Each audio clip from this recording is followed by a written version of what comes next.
demi bangsa yang jaya. Ya, mari kita tegakkan kejujuran, melawan korupsi dengan keberanian. Aninda Setia terang dalam. Assalamualaikum warahmatullahi wabarakatuh. Selamat pagi, salam sejahtera untuk kita semua. Salam hangat dari bumi Kalimantan Selatan. Kami mengucapkan selamat datang dalam Andia Cita 2026, sebuah ruang untuk berbincang dan berbagi pengalaman mengenai isu yang dekat dengan tugas dan peran kita dalam pengawasan. Aninda Citia adalah wadah kolaborasi APIP, SPI, dan semua pihak yang terlibat dalam upaya pencegahan korupsi. Berasal dari dua kata yang berarti kebajikan dan ilmu pengetahuan, harapannya Aninda Citia ini dapat selalu menebar kebajikan melalui ilmu pengetahuan. Pada kesempatan kali ini, kita akan berbincang dengan tema Main Bersih di Birokrasi, Tantangan, dan Solusi Pencegahan Korupsi Daerah. Tema ini sebenarnya menarik karena ketika kita bicara korupsi, seringkali perhatian kita tertuju ketika pelanggaran itu sudah terjadi. Padahal ada pertanyaan yang tidak kalah penting. Apa yang bisa kita lakukan sebelum itu terjadi? Nah, pagi itu kita akan bersama mencoba persoalan tersebut dari perspektif pemerintah daerah. Bapak Ibu, sebelum kita mulai berbincang-bincangnya, izinkan saya memperkenalkan diri terlebih dahulu. Nama saya Izi, yang pada kesempatan hari ini akan menemani Bapak Ibu sebagai Pramucitia. Tentu saja hari ini saya tidak sendiri, telah hadir bersama kita Ibu Kiki Rahmawati, ST Sigisi AE, selaku Inspektur Daerah Kabupaten Hulu Sungai Selatan. Ibu Kiki memiliki pengalaman dalam dunia pengawasan pemerintah daerah dan saat ini dipercaya memimpin Inspektorat Daerah Kabupaten Hulu Sungai Selatan. Pada tahun 2025, beliau memperoleh penghargaan Angga Raksa Dharma sebagai Inspektur berkinerja terbaik ketiga kategori kabupaten tingkat nasional. Prestasi yang luar biasa sekali ya Ibu ya. Alhamdulillah. Alhamdulillah. Dan hadir juga Bapak Budi Santoso sebagai praktisi anti fraud dari perwakilan BPKP Provinsi Kalimantan Selatan. Bagaimana kabarnya Pak Budi dan Ibu Kiki? Alhamdulillah. Alhamdulillah sehat, Mas Alhamdulillah Izi. sehat. Semoga Mas Izi juga tetap sehat dan Sehat, tetap semangat terus Pak Budi Tetap dan Bu semangat. Kiki. Sebelum kita masuk ke pembahasan yang lebih dalam, saya ingin mulai dari pertanyaan yang ringan dulu nih Bu. Kalau mendengar istilah main bersih di birokrasi, apa satu kata yang terlintas langsung nih Bu di pikiran Ibu dan Pak Budi? Kami persilakan kepada Ibu Kiki dulu untuk menjawab Bu. Oke, Silakan. siap. Satu kata. Kalau main bersih di birokrasi tentunya satu kata kunci itu adalah integritas. Integritas. Kenapa jadi integritas? Memang kami sebagai ASN gitu kan di pemerintah Kabupaten Hulu Sungai Selatan mempunyai satu komitmen bersama untuk menjaga integritas. Karena dengan integritas tentunya hal-hal seperti kita bahas selama ini dan kita bahas pada pagi hari ini terkait dengan korupsi tentu akan terjaga. Itu yang bisa kami sampaikan. Ya. Integritas kata kuncinya. Integritas. Kami juga ingin mendengar dari Pak Budi nih Pak, satu kata ketika mendengar main bersih di birokrasi. satu kata ya Mas Izi. Satu Ya. kata. Mungkin kata yang paling pas untuk nyambung dari integritas itu bisa. Bisa. Sama seperti yang perwakilan kita bisa, kita mampu. Iya. Luar biasa, integritas dan bisa. Tentu kita harus tetap optimis untuk mengatakan main bersih di birokrasi itu punya integritas dan bisa. Mungkin selanjutnya ke pertanyaan yang pertama dari pengalaman Ibu Kiki sendiri mengawal pemerintah daerah. Tantangan yang paling nyata nih Bu untuk mencegah korupsi di daerah itu Bu.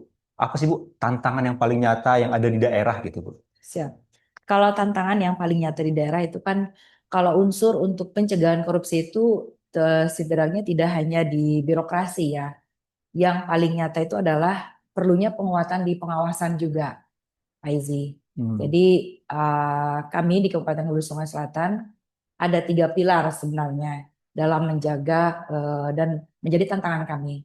Yang pertama itu adalah penguatan di penguatan di tata kelola pemerintahannya, dan tentunya ada peran serta masyarakat. Nah, yang paling kami agak kesulitan kalau di ASN itu kan memang semuanya sama, satu kata, komitmen bersama.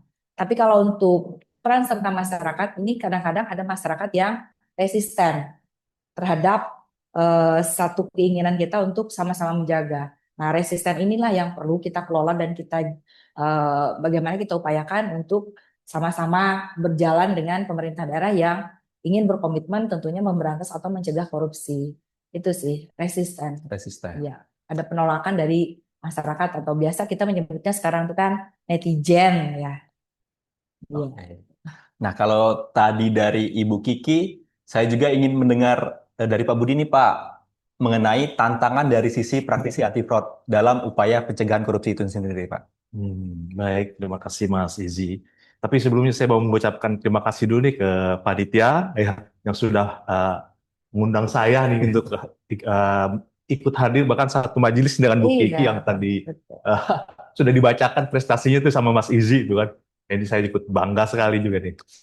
Nah, ini tadi kembali menjawab pertanyaan dari Mas Izzy, apa sih tantangan dari sisi tentunya dari sisi saya sebagai praktisi, Pak ya. Jadi pertama barangkali ini Mas, untuk dalam hal pencegahan daripada korupsi, memang yang paling utama, yang salah satu faktor yang cukup krusial itu adalah sistem pengendalian internet itu sendiri.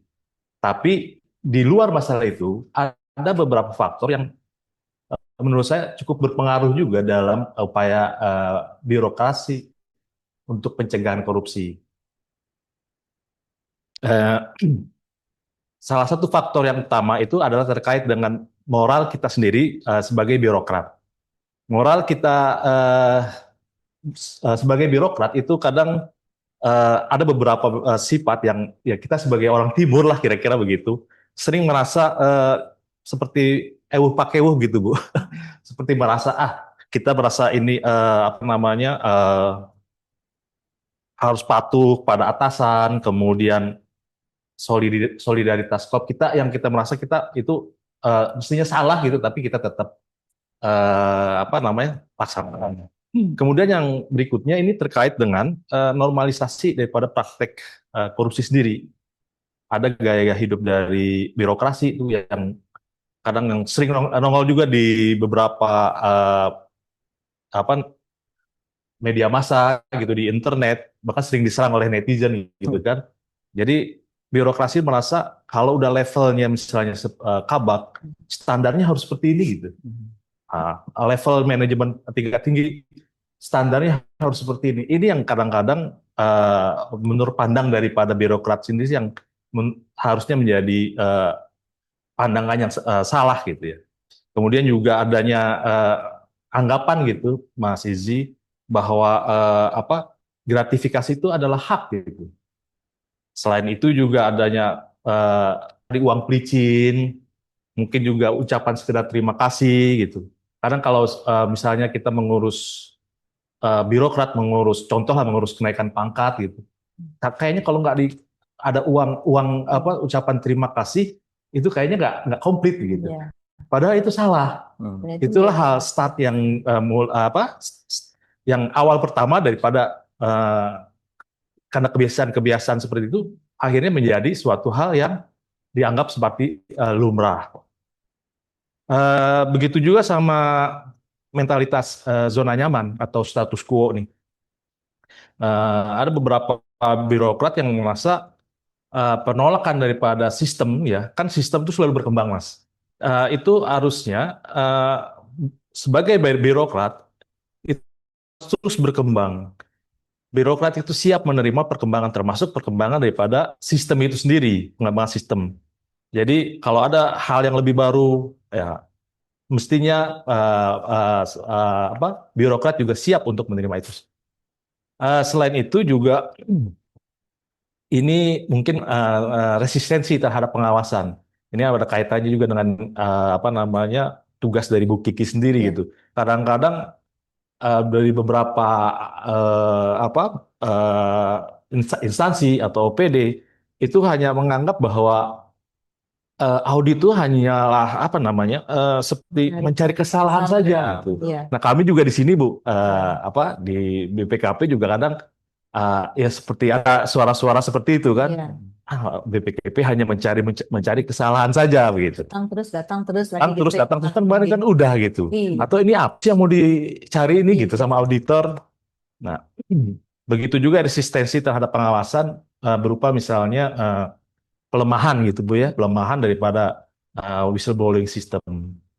Nah, itu tadi dari sisi mentalitas daripada birokrat. Kemudian juga ada faktor lain menurut saya Bu. Jadi ini Mas Izi, faktor terkait dengan ini yang kita agak kurang apa ya untuk mempengaruhi itu sebenarnya agak sulit, yaitu faktor intervensi politis itu. Intervensi politis dari misalnya dari ya anggota legislatif, dari pimpinan daerah gitu. Nah, mereka itu kan ya itu kan politis gitu ya. Kadang-kadang ya Tekanan. tekanan politis, kemudian mereka juga merasa udah hak mereka gitu atau mestinya kemauan mereka ya difasilitasi gitu. Jadi apapun diterjang, padahal ketentuan dan peraturan itu ada. Ya, Jadi berat. itu yang cuma kita di kalangan birokrat untuk mempengaruhi daripada putusan yang politis kita agak sulit di dalamnya. Ya, Menurut saya begitu. ya, berarti masih banyak tantangan dari main bersih di birokrasi ini gitu kan, dari resisten, dari sistemnya gitu kan.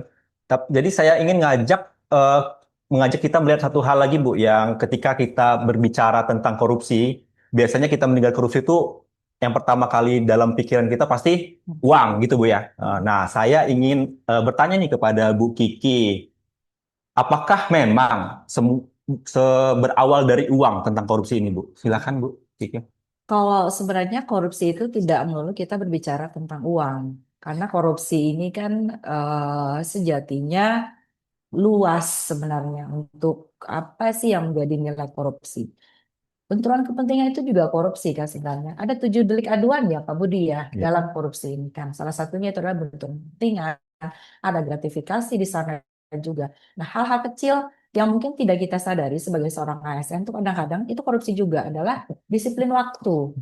Disiplin waktu, kita datang harusnya jam 8, kita datangnya jam 8:05, terus di tengah-tengahnya kita bolong, kita kemana-kemana gitu kan, baru nanti pada saat apel sore atau jam absen sore, baru kita datang lagi. Itu adalah satu korupsi juga sebenarnya tanpa kita sadari, kita melakukan korupsi kecil. Tidak, makanya tadi kita tidak berbicara hanya melulu di uang. Nah, selanjutnya misalkan nih penggunaan kendaraan atau misal peralatan kantor yang kita bawa pulang ke rumah dan kita manfaatkan untuk kepentingan pribadi, itu kan juga tanpa sadar itu adalah satu korupsi. Itu contoh kecil. Jadi tidak melulu berbicara masalah korupsi itu pemberian uang kepada pihak lain atau kepada seseorang. Gratifikasi berupa barang juga itu kan tidak uang. Nah, seperti itu hal-hal yang. Nah, alhamdulillah di Kabupaten Hulu Sungai Selatan terkait dengan pengendalian gratifikasinya, ini sudah sekali lagi ini harus ada role model dari pimpinan daerah kita, dari pimpinan tertinggi kita untuk menjadi panutan, untuk menjadi contoh terkait dengan pengendalian gratifikasi. Pak Bupati kita pada saat beliau kemarin tahun lalu ulang tahun itu kan beliau ada diberikan macam-macam tuh kue, tumpeng gitu kan. Jadi pagi-pagi itu nelfon ke kami, Pak, selaku inspektur pada saat itu dan meminta tim UPG, Unit Pengendali Gratifikasi, untuk datang ke rumah beliau dan menyatakan bahwa ini tolong dilaporkan kepada UPG, dilaporkan kepada UPG dan silahkan untuk diapakan oleh UPG. Langsung kita data kemarin itu dan kita laporkan melewati Go, kita berikan kepada pihak-pihak yang membutuhkan, panti asuhan, atau yayasan sosial langsung kita bagikan. Nah, itulah salah satu bentuk wujud komitmen pimpinan untuk menjaga integritas beliau selaku pimpinan daerah dalam pengendalian gratifikasi juga. Mungkin itu Mas Izi. Hal kecil yang dicontohkan oleh pimpinan daerah kita seperti itu. Dan kami pun pada saat hari jadi Kabupaten Hulu Sungai Selatan saat ini tidak lagi menggunakan papan-papan bunga. Jadi diganti dengan memberikan bibit tanaman. Selanjutnya bibit tanaman ini nanti akan diserahkan kepada masyarakat. Tanamannya pun berupa bukan tanaman hias atau apa, atau anggrek yang berharga jutaan gitu kan tidak. Tapi tanaman di sini adalah tanaman yang berbuah. Nah, Hmm. harapannya nanti begitu ditanam, buahnya bisa apa namanya dikonsumsi orang banyak, dimanfaatkan oleh masyarakat. Seperti itu. Contoh-contoh kecil seperti itulah yang ingin ditanamkan pimpinan daerah kami kepada seluruh ASN tentunya, khususnya kepada seluruh ASN di lingkup pemerintah Kabupaten Khususnya Selatan. Oh, Begitu, Mas Izzy. berarti justru hal-hal yang terlihat kecil itu yang perlu kita waspadai Bu ya sebenarnya Bu ya. Betul. Karena kalau dibiarkan ini bisa menjadi kebiasaan dan pada akhirnya akan menurunkan kepercayaan publik kepada kita sendiri. Nah, untuk Pak Budi, Pak, menurut Pak Budi, korupsi itu lebih disebabkan oleh sistem yang lemah atau dari individunya, Pak?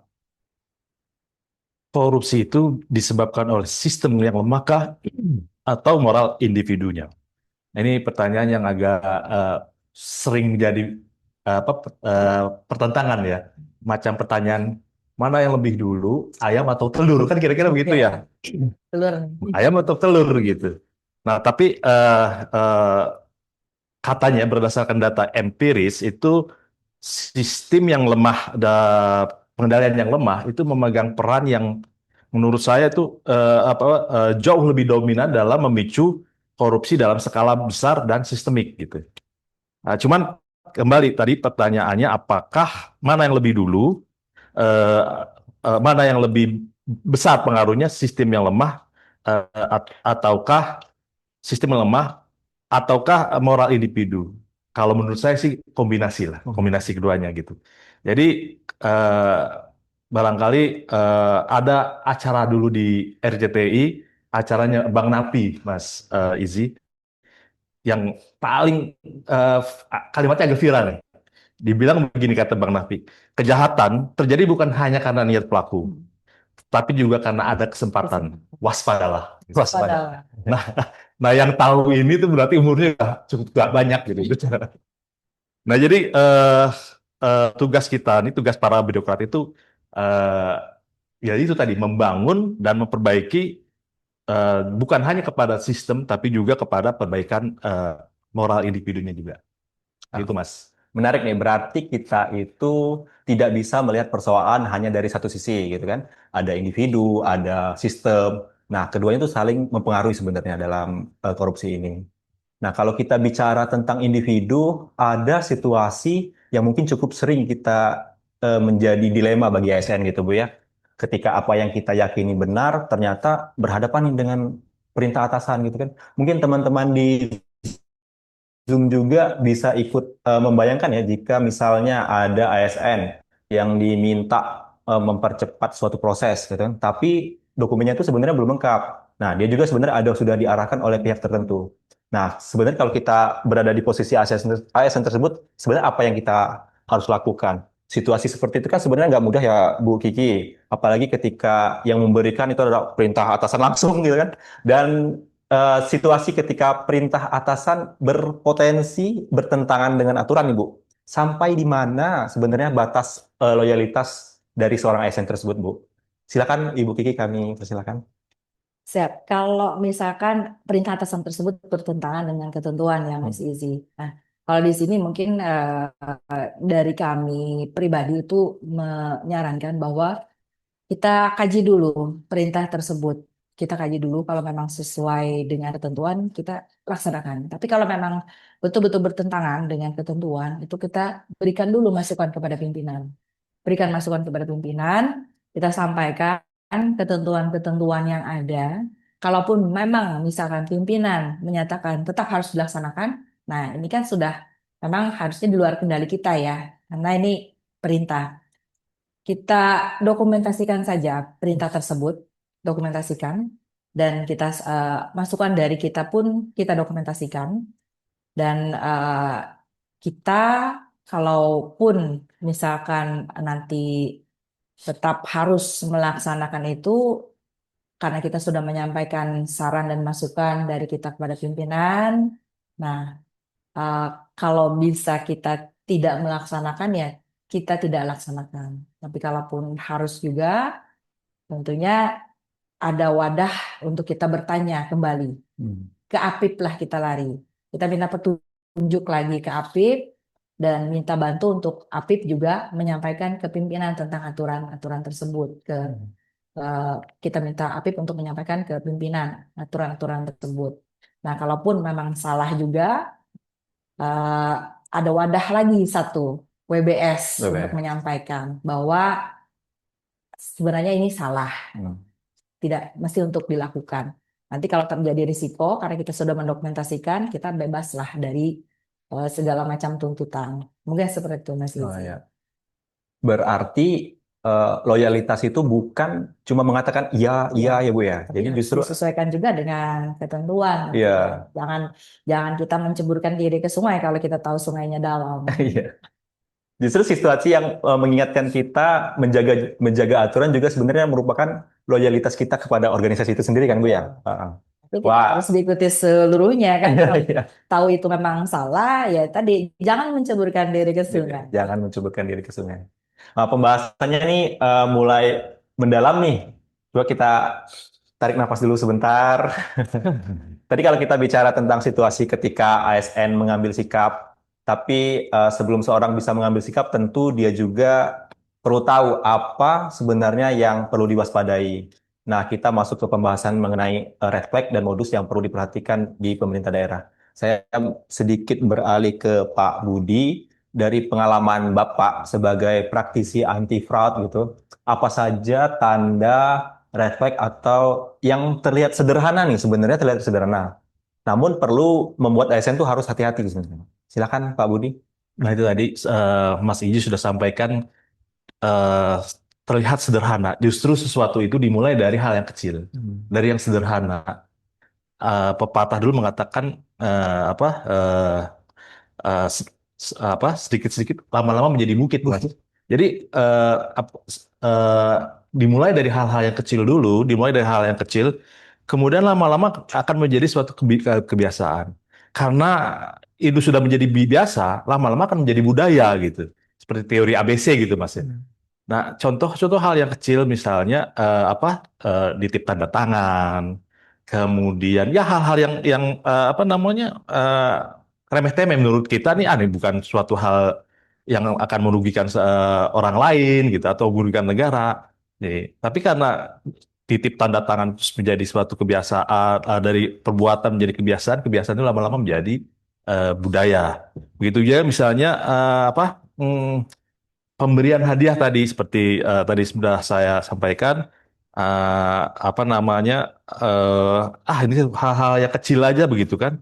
Nah, tapi tujuannya pemberian hadiah itu hanya untuk diharapkan semacam feedback gitu. Atau bisa jadi misalnya dalam hal misalnya mengurus SK kenaikan pangkat segala macam. Asalnya kalau kita nggak ngasih itu bisa jadi yang tidak akan diurus atau sistem sebenarnya sudah bekerja gitu. Oh dia nggak usah ngasih pun sebenarnya itu sudah akan bekerja gitu. Tapi karena tadi rasa kita sebagai orang Timur, pakewu gitu. Oh kayaknya ucapan terima kasih gini sekedar ini cukup lah gitu kan. Nah itu yang hal-hal yang mestinya udah perlu kita ke depan mesti kita uh, uh, hindari, kita kurangkan. Itu sih Mas menurut saya. Ya, berarti fraud itu bisa berawal dari kompromi yang kecil yang dibiarkan terus-menerusan gitu kan. Nah, kalau menurut Ibu Kiki sendiri nih Bu, menurut Ibu manakah area atau proses di pemerintah daerah yang memang memiliki risiko lebih tinggi dibanding yang lain Bu? Dan biasanya modus korupsi mana Bu yang paling sering terjadi di pemerintah daerah saat ini Bu? Ya, kalau berdasarkan survei penilaian integritas yang dilakukan oleh KPK setiap tahun ya, dulu tiap tahun, sekarang 2 tahun sekali. Nah, area yang paling sering untuk ada praktik korupsi itu adalah di area pengadaan barang dan jasa. Kenapa? Nah, di sini banyak sekali eh, responden yang menilai bahwa di area ini banyak terjadi persekongkolan, banyak terjadi apa namanya penyedia itu yang sudah dikondisikan terjadi kesepakatan, terjadi gratifikasi juga di sana, macam-macam lah, Mas Izi di sana. Nah, di area yang kedua itu adalah di area manajemen ASN-nya. Mereka menilai, responden menilai, masyarakat ASN-nya juga dan tim ekspor juga menilai bahwa di area pengelolaan ASN ini juga terjadi praktik-praktik korupsi, seperti misalkan jual beli jabatan, orang mutasi, rotasi, promosi itu juga ada gratifikasi di sana seperti yang Pak Budi tadi sampaikan juga karena ketidaknyamanan ya Pak dan hal yang menjadi dianggap biasa pada saat mengurus administrasi kepegawaian itu memberikan sesuatu hadiah, uang yang disebut dengan gratifikasi. Nah, itu area-area yang kan itu yang paling besar terjadinya dugaan atau praktik korupsi. Seperti itu Mas Izi. Ya, berarti sebenarnya kemampuan untuk mengenali red flag itu sebenarnya penting untuk pencegahan ya, Bu ya. Tapi muncul lagi nih Bu pertanyaannya. Kalau ASN sudah melihat sesuatu yang tidak beres sebenarnya kan, jadi apa yang harus kita lakukan gitu kan? Apa yang seharusnya dilakukan oleh ASN ketika menemukan indikasi penyimpangan tapi sebenarnya tidak memiliki kewenangan untuk menghentikannya, Bu? Ya, Gimana, Bu? ya. Izin. Ini semacam best practice dari kami sebenarnya di pemerintah Kabupaten Hulu Sungai Selatan. Kalau kita dulu itu punya Mas Idi sarana pengaduan ya bagi mereka yang melihat sesuatu menyimpang atau ada yang janggal atau yang ada yang tidak sesuai dengan ketentuan. Kita dulu punya namanya WBS ya. Tapi kemarin di bulan Desember itu kami ganti namanya menjadi SAPA kalau di Kabupaten Hulu Sungai Selatan. SAPA ini adalah kepanjangan dari saluran pengaduan. Karena apa Pak Budi? Kalau di masyarakat kami di Hulu Sungai Selatan itu yang berbau-bau istilah asing ini kan agak susah pelafalannya Pak Budi. Jadi agak susah pelafalan whistleblowing system. Jadi keblibet Pak menyebutkannya keblibet. Jadi kami cari nama yang sekiranya familiar, mudah dilafalkan bagi lidahnya orang saluran pengaduan Hulu Sungai Selatan. Lebih membumi. Gimana Pak? Lebih membumi.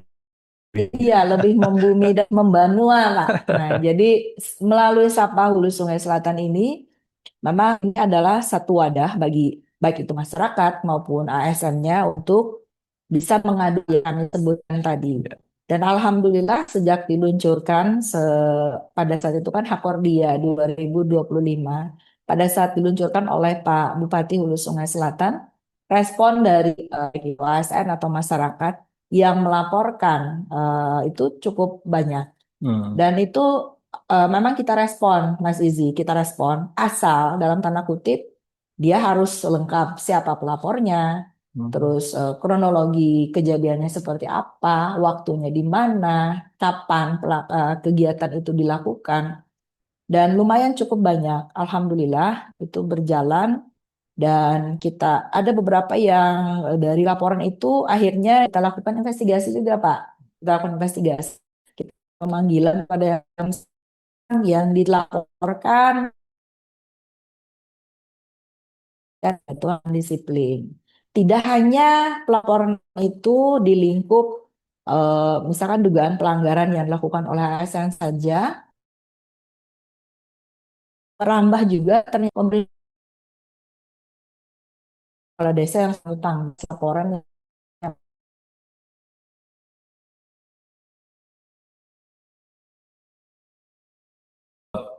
Jika pencegahannya hanya bergantung ke masing-masing ASN, tentunya kan akan sulit sendiri, Bu ya. Itu makanya organisasi juga perlu memiliki sistem yang membantu mengenali risiko sejak awal. Nah, di sini kita masuk ke SPIP, manajemen risiko, dan pengawasan berbasis risiko. Kalau kita tarik ke Kabupaten Hulu Sungai Selatan, tentu menarik nih Bu untuk melihat bagaimana hal tersebut diterapkan dalam praktik gitu kan. Bagaimana inspektorat membangun sistem itu agar potensi penyimpangan bisa dikenali dan dicegah sebelum masalah itu terjadi. Gitu kan. Sebenarnya apa yang berbeda ketika pengawasan dilakukan dengan pendekatan berbasis risiko dan dibanding hanya memeriksa setelah kegiatan selesai. Silakan Bu Kiki. Iya. Jadi kalau untuk pengawasan yang kami lakukan, dulu memang kita tidak berbasis risiko ya. Jadi kita melakukan pengawasan khususnya di pengawasan pemerintahan desa. Kita tidak melakukannya berbasis risiko. Di pengawasan OPD juga tidak melakukan berbasis risiko. Tapi beberapa tahun belakang ini kita memang melakukan pengawasan tentunya berbasis risiko. Khususnya untuk pemerintahan desa. Kita kan sudah ada toolsnya, memang diberikan oleh BPKP sendiri ya. Dalam hal ini kita punya tools itu Siswa Studes. Nah, sistem pengawasan keuangan desa. Jadi kami dengan menggunakan tools tersebut, kita bisa lagi nih mengukur desa-desa mana dengan risiko yang paling tinggi. Kita ranking, Pak. Kita ranking, jadi itulah yang akan kita ambil untuk kita lanjutkan pengawasan yang lebih mendalam. Nah, untuk OPD sama seperti itu juga. Dan saat ini kami sudah, walaupun agak terlambat mungkin ya di Kabupaten Hulu Sungai Selatan, kita sudah menerapkan SPIP terintegrasi dengan 3 lini kan ya, 3 lini. Kalau dulu kami belum Pak Budi, masih menggunakan hanya 2 lini nih Pak. Dari lini 1 OPD langsung tiba-tiba ke inspektorat sebagai lini 3. Jadi lini 2-nya ini masih belum berfungsi dulu. Tapi alhamdulillah tahun ini kita sudah memaksa untuk lini 2 ini berperan. Jadi tidak hanya dibebankan untuk pengawasan ini di inspektorat, tapi dari Bapperidanya sudah mulai dari perencanaan itu dikawal risiko-risiko yang akan terjadi kalau kegiatan atau program akan gagal. Jadi sudah kita mitigasi risiko-risiko dari mulai sub kegiatannya. Ini itu yang kami lakukan saat ini dan masih kami bangun terus tuh untuk semuanya sekarang melek dengan risiko. Karena tentunya kalau kita sudah bisa mengendalikan risiko, otomatis target kinerja kita insya Allah akan tercapai. Seperti itu. Berarti benteng pencegahan itu sendiri itu ada sistem pengendaliannya, Ya. ada manajemen risikonya, Ya. ada pengawas dan tentunya ada APIP yang Ya. ikut mengawal proses tersebut gitu kan. Betul. Tapi Bu, ketika kita bicara tentang APIP nih Bu, ada satu persepsi lagi nih mungkin yang masih sering gitu ya kita temui gitu kan. Kadang ketika inspektorat datang ke perangkat daerah, SKPD, ada yang langsung berpikir, ada apa nih? Sedang cari-cari kesalahan nih, gitu kan? Masih ada anggapan bahwa ketika inspektorat itu datang berarti sedang mencari kesalahan. Sebenarnya bagaimana inspektorat HSS melihat perannya gitu Bu, sebagai pemeriksa kah atau sebagai partner perangkat daerah kah? Dan bagaimana cara HSS melakukan pendekatan ke SKPD-nya itu Bu? Silakan Bu. Ya. Kalau dulu paradigmanya APIP atau pengawas itu kan semacam seperti Pak Budi bilang tadi hanya mencari-cari kesalahan. Watchdog ya, Watchdog. gitu ya Pak istilahnya Pak ya. Jadi sekarang ini kami merubah pola tersebut. Kami tidak hanya melakukan pengawasan sebenarnya, kami juga membuka ruang untuk consulting. Mereka bisa datang ke tempat kami atau mereka bisa kami yang datang ke tempat mereka jika mereka perlukan. Sehingga pada saat sekarang kami coba membangun bahwa SKPD atau pemerintah desa ini tidak hanya menunggu waktu pengawasan kami yang terjadwal di dalam PKPT, tapi mereka juga kalau bisa meminta untuk dilakukan pemeriksaan oleh inspektorat. Dan ada beberapa memang pemerintah desa meminta Pak melalui kecamatannya. Karena kecamatan juga sekarang sudah diaktifkan. Mereka sebagai garda terdepan lini pertama dalam pembinaan pemerintahan desa. Melakukan monitoring juga Pak. Dari hasil monitoring mereka itu ditemukan misalkan di kecamatan ini ada 14 desa. Dari 14 desa ini ada kira-kira yang berpotensi tata kelola keuangannya kurang baik. Nah mereka meminta inspektorat untuk melakukan pemeriksaan lebih mendalam. Nah inilah yang sebenarnya kami harapkan. Jadi ada semacam sistem yang sudah dibentuk, tidak hanya menunggu inspektorat datang, tapi meminta kepada inspektorat untuk dilakukan pengawasan seperti itu. Jadi sudah seperti simbiosis mutualisme Bu, ya. Bukan cuma inspektorat saja yang butuh gitu ya, Betul. tapi dinas sendiri itu butuh juga Betul, ya. dengan inspektorat datang. Dan untuk proyek-proyek sekarang pun juga meminta kepada inspektorat untuk dilakukan pengawasan. Seperti itu. Kalau bentuk pendampingannya Bu, pendampingan dari inspektorat kepada yang meminta itu seperti apa Bu biasanya yang sering ditemuin dari inspektorat? Oke. Kalau untuk kita kan banyak memang pemeriksaan pemerintahan desa ya. Jadi mereka meminta untuk utamanya memang tata kelola keuangan, eh, apa pengelolaan asetnya juga itu yang paling sering banyak diminta oleh mereka. Hmm. Itu Mas Sisi. Kalau dari praktisi anti fraudnya sendiri Pak, seperti apa nih Pak? Mungkin masukan ke pendamping yang dilakukan oleh perangkat daerah itu bisa memperbaiki tata kelola sebelum menjadi masalah ini menjadi lebih besar lagi gitu Pak. Eh, Baik, terima kasih Mas Ezi. Mungkin supaya terdefinisi gitu Mas ya, Hmm. praktisi anti fraud ini bacanya baru BPKP saja gitu ya, BPK. kan status apa sebagai BPKP ya. Nah memang BPKP, fungsi BPKP ini kan juga sebagai pembina APIP gitu Hmm. Mas. Pembina APIP artinya memang beberapa apa namanya eh, banyak kegiatan-kegiatan yang apa namanya BPKP lakukan, servis jasa diberikan ke BPKP dalam pembinaan APIP gitu. Termasuk misalnya tadi apa namanya pendampingan, kemudian juga BIMTEK dan seterusnya. Hal-hal yang bisa memberikan kepada APIP itu nanti eh, transfer knowledge gitu ya Bu ya, kepada inspektorat sendiri. Nah, nanti artinya nanti apa minimal bahwa antara BPKP itu dengan APIP di sini nanti akan satu suara begitu terkait dengan begitu kira-kira Hmm. Mas Izi. Kalau kita lihat perjalanan pembicaraan kita dari awal, kita sudah bicara tentang individu, kita sudah bicara tentang sistem, kita juga sudah bicara tentang risiko sampai dengan peran APIP gitu kan. Tapi ada satu hal lagi yang membuat semua itu bertahan dalam jangka panjang, yaitu budaya gitu kan. Karena sebaik apapun aturan, sebaik apapun SPIP, manajemen risiko, semuanya pada akhirnya kembali lagi kepada bagaimana hal tersebut dijalankan dalam keseharian. Nah, pertanyaannya ke Kiki, bagaimana cara membangun budaya integritas agar eh, aturan, SPIP, manajemen risiko, dan pengawasan yang sudah dibangun benar-benar hidup dalam keseharian di birokrasi gitu. Ya, oke. Kalau di pemerintah Kabupaten Hulu Sungai Selatan sendiri untuk menegakkan atau membangun budaya anti korupsi ini ya itu dimulai dari ASN-nya sendiri selaku pelaku dari apa namanya yang menjalankan tata kelola pemerintahan. Jadi kalau di Kabupaten Hulu Sungai Selatan sendiri itu memang kita sudah ada membangun satu sistem untuk memantau kinerja daripada ASN itu sendiri yang namanya e-kinerja. Hmm. E-kinerja ini adalah satu sistem yang dibangun oleh BKPSDM eh, yang akan melihat apa yang dilakukan ASN setiap harinya. Dan itu setiap bulan akan dilihat kinerja dia capai atau tidak capai. Itu adalah juga tools untuk memberikan reward dan punishment kepada dia.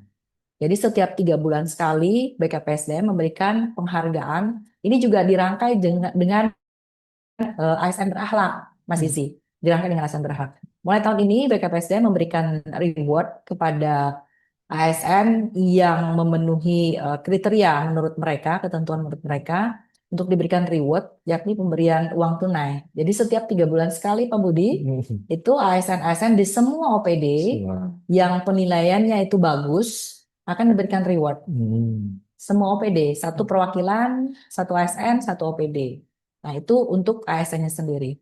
Selanjutnya di akuntabilitas kita juga kita sudah punya tools yang dibangun oleh Baperida. Dalam hal ini kita punya e-Sakip. Dan e-Sakip kita ini sudah dirancang dari beberapa tahun yang lalu sampai tahun 2026 ini selalu penyempurnaan dan bahkan sekarang sudah berbasis AI. Oke. Dan ini sudah mendapatkan beberapa kali penghargaan dari Kemenpan RB juga untuk sakit kita ini sudah A, Pak. di 3 tahun terakhir ini sudah satu-satunya di Kalimantan katanya. Hmm. Gitu. Selanjutnya di bidang pelayanan publik juga, pelayanan publik, budaya untuk membangun anti korupsi ini kita kan punya satu sistem juga di sana. Mereka sekarang kebanyakan untuk pelayanan publik ini digital. Hmm. Jadi untuk mengurangi tatap muka dengan para pengguna layanan, baik itu mulai dari antriannya sampai dengan kepelayanannya itu sudah semua terbangun berbasis digital. Nah, selanjutnya untuk budaya anti korupsi kita juga ada sebenarnya membangun, ini salah satu inovasi juga dari Inspektorat, kita ada namanya agen integritas, Pak. Jadi setiap OPD itu ada satu perwakilan agen integritas. Agen integritas ini kita harapkan apa? Karena kalau kami untuk memberikan penyuluhan, sosialisasi terkait dengan anti korupsi, kalau hanya bertumpu pada inspektorat kan kita orangnya sedikit, Pak. Hmm. Tidak bisa menjangkau, harus misalkan sosialisasi ke OPD ini, ke OPD ini, ke OPD ini. Jadi agen-agen integritas ini adalah perpanjangan tangan dari inspektorat. Nah, harapannya nanti para agen integritas ini dapat menjadi influencer, dapat menjadi role model di OPD-nya, bagaimana seorang ASN itu bisa menerapkan budaya anti korupsi dari diri sendiri ke orang lain. Oh. Nah, jadi agen integritas ini saat ini ada sebanyak 47 orang, Pak, untuk 47 OPD atau unit kerja. Dan ini sudah kita arahkan menjadi penyuluh anti korupsi yang bersertifikat di KPK. Sudah ada 4 orang kita punya dari agen integritas ini. Dan selanjutnya nanti di bulan September dan Oktober mereka juga akan mengikuti sertifikasi kembali menjadi paksi, penyuluh anti korupsi. Nah, inilah budaya-budaya inilah yang mulai kita bangun di Kabupaten Hulu Sungai Selatan. Seperti itu. Tentunya juga kita tidak hanya di birokrasi ya, kita juga ingin dari peran serta masyarakat. Peran serta masyarakat yang kita rangkul saat ini adalah dari kita punya satu unit atau satu lembaga namanya UP3, Pak. Unit Pemantau Pelayanan Publik. Mereka tugasnya adalah melakukan pemantauan terkait pelayanan publik yang sudah diberikan oleh pemerintah kabupaten. Jadi satu unit ini adalah perwakilan karena ada 11 orang anggotanya, Pak, di sana. Ada 11 orang anggotanya, masing-masing orang ini mewakili satu kecamatan. Satu kecamatan. Jadi kita menggait mereka juga untuk kita punya satu inovasi namanya Sehati, Pak. Sinergitas Pencegahan Gratifikasi. Melalui mereka ini kita meminta juga kepada mereka untuk bisa menggiatkan anti korupsi, anti gratifikasi, terutama di OPD-OPD Yanlik, pelayanan publik. Dan ini sudah berjalan hampir 2 tahun. Jadi kita mengharapkan tidak hanya di kita, tidak hanya ditumpu kepada inspektorat, tapi juga ada peran serta dari semua OPD, dari masyarakatnya juga. Nah, itu yang sudah kita coba bangun. Seperti itu, Pak Izzy. Ya, tadi dijelaskan tentang praktisi. Nah, kalau pimpinan, Bu, seberapa besar nih, Bu, peran pimpinan atau turn on the top dalam membangun budaya tersebut, Bu? Peran pimpinan itu sepengaruh apa, Bu, dalam menjaga budaya dari anti korupsi itu, Bu? Siap. Kalau pimpinan itu kunci sebenarnya, kunci untuk membangun budaya integritas atau budaya anti korupsi di daerah. Sejauh ini pimpinan kita, Pak Bupati Hulu Sungai Selatan berkomitmen keras untuk bisa di Kabupaten Hulu Sungai Selatan ini bebas dari korupsi.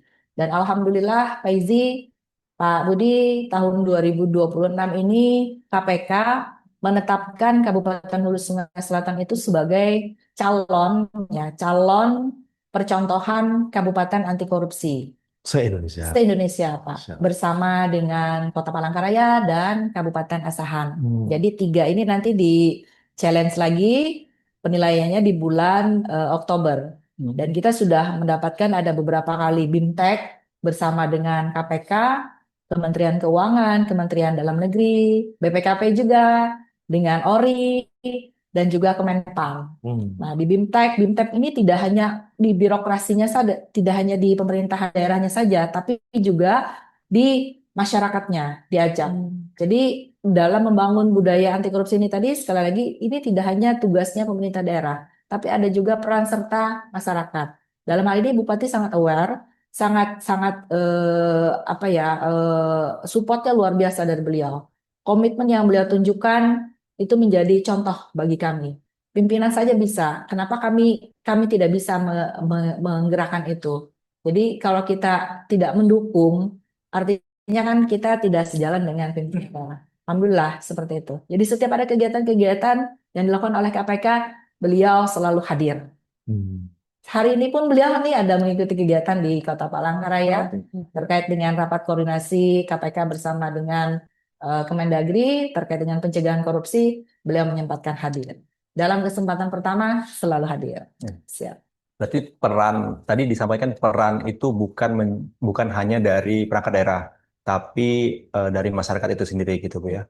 Nah, kalau ke Pak Budi, saya mau nanya bagaimana eh, lingkungan apa yang membuat ASN berani menyampaikan kondisi yang sebenarnya, Pak, gitu kan? Jangan cuman asal Bapak senang gitu.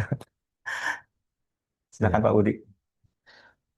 Jadi pertanyaannya menciptakan ASN gitu ya, Nah, berani yang dan berani untuk melaporkan. ya, Untuk tadi sudah seperti disampaikan oleh Bu Kiki di eh, Hulu Sungai Selatan sendiri itu medianya itu sudah ada gitu ya. Medianya sudah difasilitasi itu. Nah, sudah ada yang namanya saluran pengaduan namanya SAPA tadi Ya, gitu. betul. Nah, tinggal eh, keberanian gitu daripada ASN untuk melaporkan gitu ya. Nah, itu kalau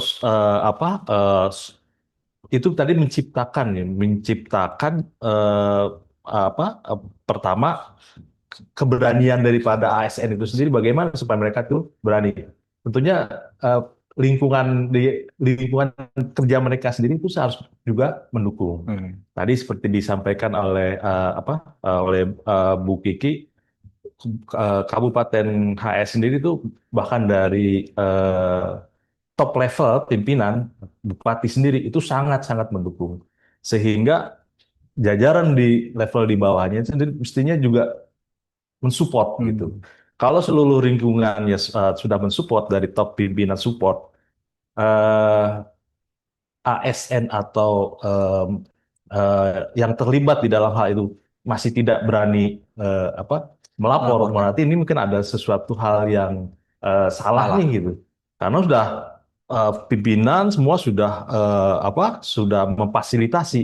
Jangan-jangan kalau pun dia tidak berani melapor kan bisa jadi mungkin dia bagian jangan-jangan seperti itu. Tapi tadi tentunya saluran pengaduannya sendiri memang harus dicermati juga apakah memang sudah efektif gitu karena eh, beberapa kejadian itu mereka tidak berani melapor karena saluran pengaduannya sendiri itu eh, bisa menjadi apa semacam wah nanti mereka takut dilapor begitu kalau mereka melaporkan nanti ada hukuman buat mereka sendiri gitu. Seperti itu Mas. Begitu. Kalau kita lihat kembali perjalanan pembicaraan kita pagi ini, sebenarnya kita sudah berjalan cukup jauh nih, Bu. Kita bicara dari tadi tantangan, pencegahan korupsi, kemudian masuk ke penyimpangan kecil, dilema ASN, ada red flag, ada yang bisa dilakukan ketika menemukan indikasi penyimpangan, kemudian sistem pengendalian, kemudian peran APIP sampai akhirnya ke budaya integritas. Tadi juga di awal saya bilang satu kata nih untuk ketika terlintas ketika main bersih di birokrasi. Jadi Bu Kiki menyampaikan integritas, Pak Budi menyampaikan bisa. Nah, satu hal Bu, yang menurut Ibu Kiki dan Pak Budi yang penting dilakukan agar benar-benar bisa main bersih di birokrasi gitu. Kita bisa bisa bisa dan menjaga integritas. Nah, saya ingin mendengar dulu dari Ibu Kiki terlebih dahulu, Bu. Silakan, Bu. Apa tadi pertanyaannya? Satu hal yang menurut Ibu Kiki paling penting dilakukan agar benar-benar kita tuh bisa main bersih di birokrasi gitu. Oke. Kalau menurut kami yang bisa kita lakukan untuk bisa main bersih di birokrasi, terutama yang pertama itu adalah penguatan pengawasan. Ini yang paling penting, fondasi yang paling penting untuk menjaga tata kelola pemerintahan kita. Dan yang kedua itu adalah tentunya eh, peran serta masyarakat, Mas. Peran serta masyarakat. Bagaimana mereka bisa berani untuk melaporkan. Kalau misalkan masyarakat diam, hanya melihat, membiarkan, artinya kan apa yang kita lakukan, pemerintah daerah lakukan, kalau salah, mereka diam dan cuek aja. Tidak ada berkeinginan untuk mengoreksi kah atau apa namanya mengkritik. Nah, itulah. Jadi dua hal, pengawasan, tata kelola pemerintahan tentunya harus diperkuat. Yang ketiga adalah di peran serta masyarakat. Tiga ini yang mempunyai peran penting. Oh, kalau dari Pak Budi, hal penting apa nih Pak yang bisa dilakukan agar kita tuh benar-benar bisa main bersih di birokrasi itu Pak? Eh, hmm, saya kira ini momen buat terutama buat Kabupaten HS ini momen yang sangat baik gitu ya. Karena tadi seperti Bu Kiki sampaikan, eh, pimpinan atau dalam hal ini kepala daerah ini sangat mensupport gerakan pencegahan daripada kecurangan itu sendiri. Sehingga nanti kita para birokrat gitu itu memfasilitasi tadi seperti Bu Kiki sampaikan tadi, di situ ada rencana apa namanya penguatan pada sistem pengendalian internnya. Tentunya eh, sudah ada niat gitu ya dari pimpinan dan tinggal implementasinya di level di bawahnya. Misalkan seperti tadi penguatan di sistem pengendalian intern, eh, kita support nih apa yang belum ada, apakah kebijakannya ataukah terkait dengan SOP-nya, mekanismenya, sehingga nanti pas pada saat implementasinya lebih clear gitu, jelas. Oh, implementasi atau pelaksanaannya ini memang sudah ada diatur di dalam kebijakannya. Eh, eh, Birokrat atau AS yang sampai di level di bawah sendiri pun nanti dia akan tahu gitu mana yang salah, mana yang benar. Karena fraud itu tadi kita harus kenal gitu, harus dikenali gitu. Kalau sudah kenal berarti pertama program dikenalkan, baru kemudian diatur kebijakannya supaya bisa menghindari gitu. Jadi ASN di atau di kalangan birokrat itu setelah dikenalkan apa itu fraud gitu, apa saja jenis fraud, kemudian bagaimana mereka menghindari fraud, dan yang tidak kalah pentingnya kebijakan terkait dengan anti fraud itu yang disusun atau dibuat oleh Pemda itu juga ikut mensupport. Tadi selain Bu Kiki sampaikan juga tidak ada apa namanya ada support juga daripada masyarakat juga, bukan cuma hanya birokrat, masyarakat. Nah, bagaimana menciptakan tadi keberanian daripada masyarakat, Bu Kiki teknisnya sudah sampaikan. Nah, ini yang memang apa inovasi-inovasi yang dibuat oleh Kabupaten HSS ini saya kira perlu untuk bisa dicontoh oleh kabupaten-kabupaten lain. Kita sudah punya role model semacam best practice-nya sudah kelihatan. Saya kira itu Mas Izzy. Oke. Eh, Bu Kiki, tadi kita sudah cukup panjang Bu, membahas upaya yang dilakukan untuk mencegah korupsi, mulai dari penguatan sistem pengawasan sampai membangun budaya integritas gitu kan. Tapi kalau kita sudah melakukan upaya tersebut nih Bu, tentu muncul pertanyaan lagi nih, bagaimana kita tahu eh, upaya pencegahan itu benar-benar berhasil dan bukan sekedar formalitas gitu kan. Menurut Ibu, bagaimana mengukur keberhasilan pencegahan korupsi di suatu daerah gitu, Bu? Kalau untuk upaya bagaimana kita mengukur keberhasilan pencegahan korupsi, itu kan sekarang kita memang di semua pemerintah daerah, baik itu kabupaten, kota maupun provinsi, sudah disiapkan oleh KPK tools untuk mengukur angka keberhasilan upaya pencegahan korupsi. Yang pertama itu ada MCSP, itu oleh KPK. Yang kedua, ukurannya itu adalah SPI yang seperti kami sampaikan tadi, Survei Penilaian Integritas. Nah, untuk MCSP ini tahun 2026 ini KPK juga bekerja sama dengan BPKP, mengeluarkan satu pedoman lagi nih. MCSP-nya diperdalam lagi dengan ada melibatkan risiko, berbasis risiko di sana. Nah, jadi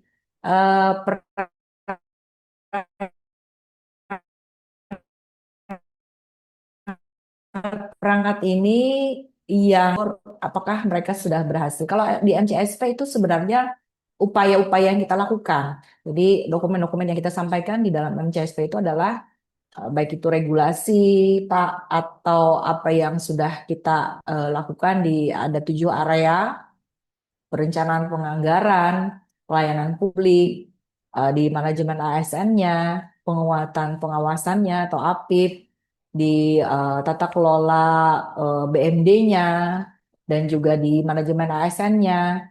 Itu adalah beberapa langkah atau upaya yang sudah dilakukan pemerintah daerah. Nah, ukurannya, hasilnya nanti, apakah itu berhasil atau tidak, nah, itu nanti ada di SPI, di Survei Penilaian Integritas. Skornya itu menunjukkan bahwa, tapi tidak semestinya, tidak apa ya, bukan satu angka atau ukuran pasti bahwa dengan nilai SPI yang tinggi, itu bebas dari korupsi. Tidak juga sebenarnya, karena dari beberapa pengalaman yang kami lihat di tahun 2025 nilai atau skor SPI-nya tinggi Pak Budi, malah ternyata di sana ada kepala daerah yang korupsi kan. Yang seperti kita lihat kemarin ada kalau tidak salah 2 kepala daerah SPI-nya tuh lebih tinggi malah dari Kabupaten Hulu Sungai Selatan. Ternyata angka korupsi kepala daerahnya dan terjaring OTT dengan bersama KPK kan waktu itu.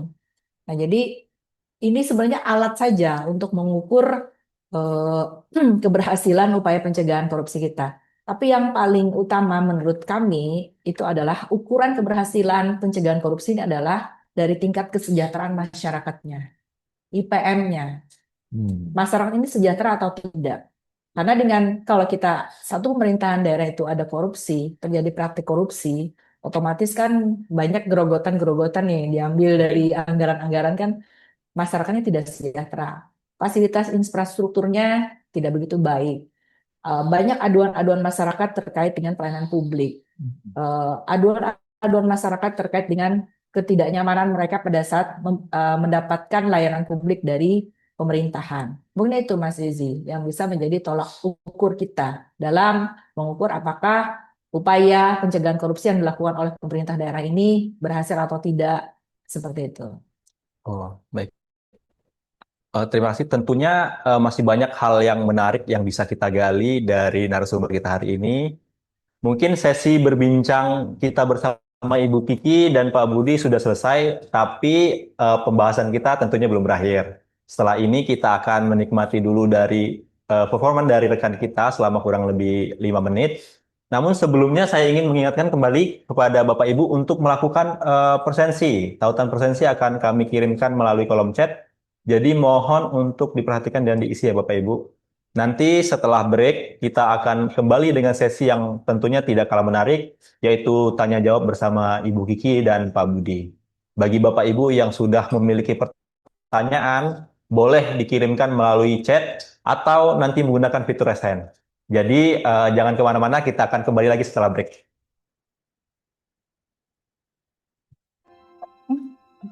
Darlina.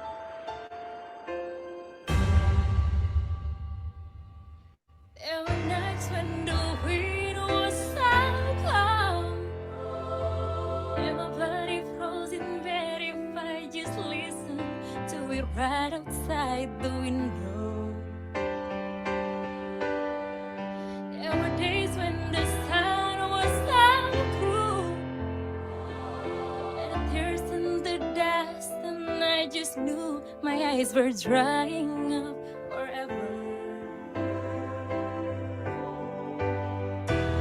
Rain is crying in the instant that you left, and I can't remember when or how, and I better stop remembering you and I ever made.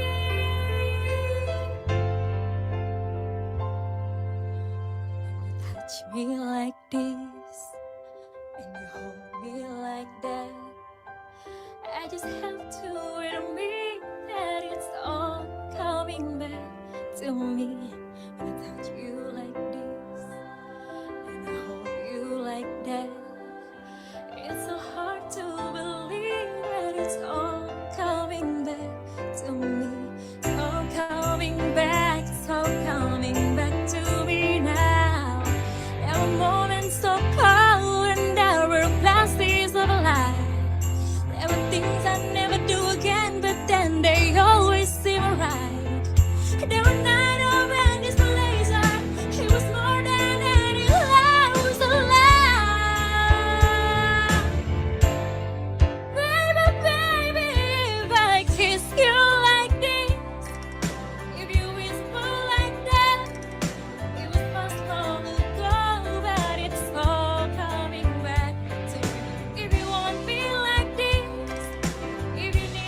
heart to the seas, and it's all coming back to me. I can barely recall, but it's all coming back to me now.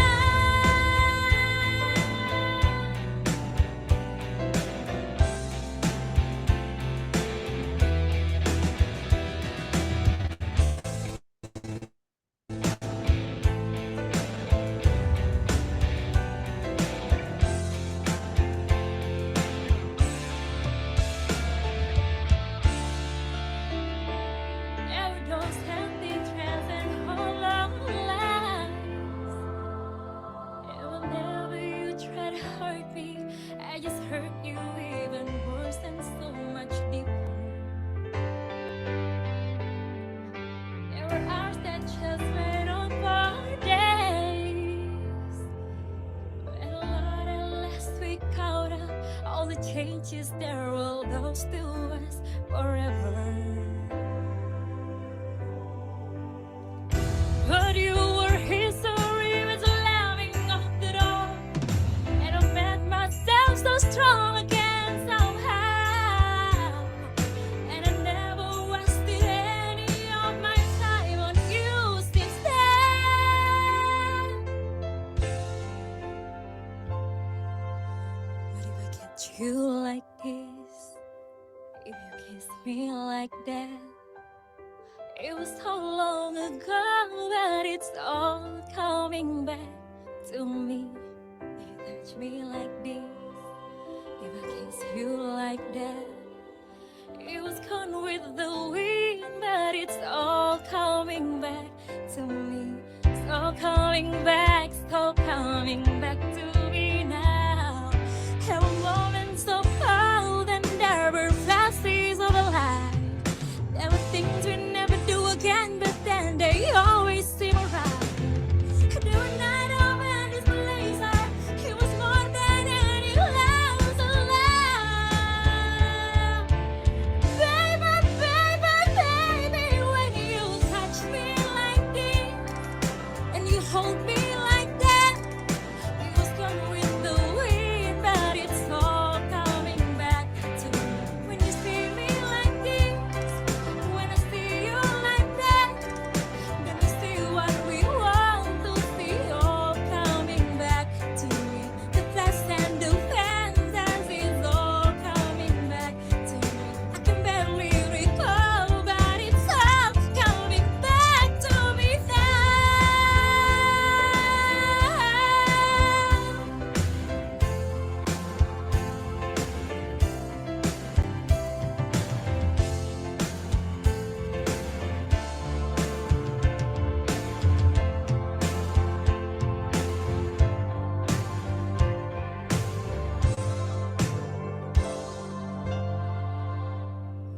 If you forgive me like this, if I forgive you all that, we forgive and forget, and it's all coming back to me. When you see me like this, when I see you like that, we see just what we want to see, all coming back to me.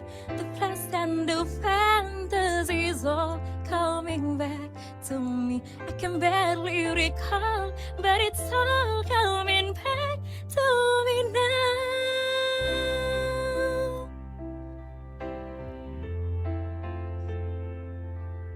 And when you kiss me like this, when I touch you like that,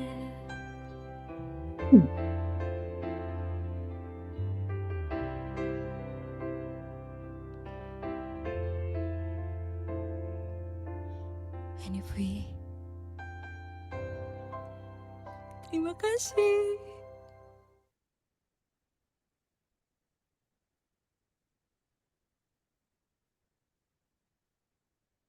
Bapak Ibu, kita kembali lagi. Setelah tadi kita mendengarkan pembahasan bersama Ibu Kiki dan Pak Budi, sekarang waktunya Bapak Ibu yang bergabung di Zoom dari seluruh Indonesia untuk ikut masuk ke dalam percakapan kita pada pagi ini. Bagi Bapak Ibu yang ingin bertanya, silakan menggunakan fitur raise hand. Bagi yang ingin menuliskan pertanyaan juga bisa langsung menuliskan di kolom chat. Bagi Bapak Ibu, kami persilahkan. Mas Wiku Baskara, silakan Mas, perkenalkan diri terlebih dahulu, Mas Wiku. Maaf Mas, masih mute Mas.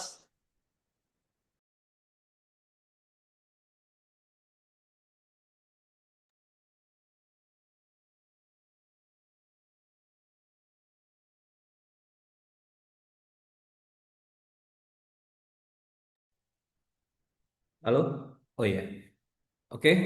Terima kasih, Mas Izi. Suara saya terdengar? Oke, jadi izin saya Wiku dari BPKP.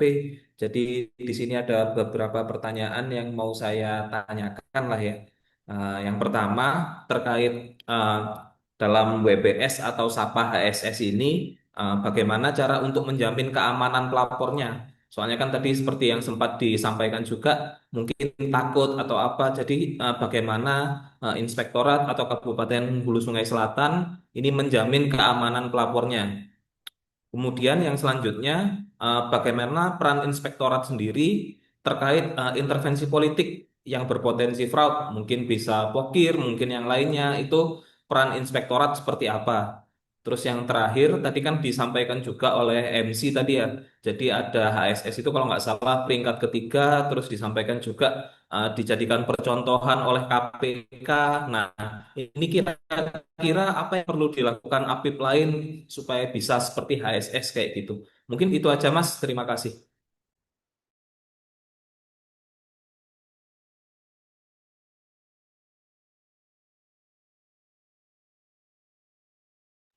Mungkin saya ulang Bu ya pertanyaan dari Mas Wiku. Mas Wiku tadi menyampaikan ada 3 pertanyaan. Yang pertama itu dalam WBS, SAPA atau yang bahasanya apa ya Bu ya kalau nggak salah.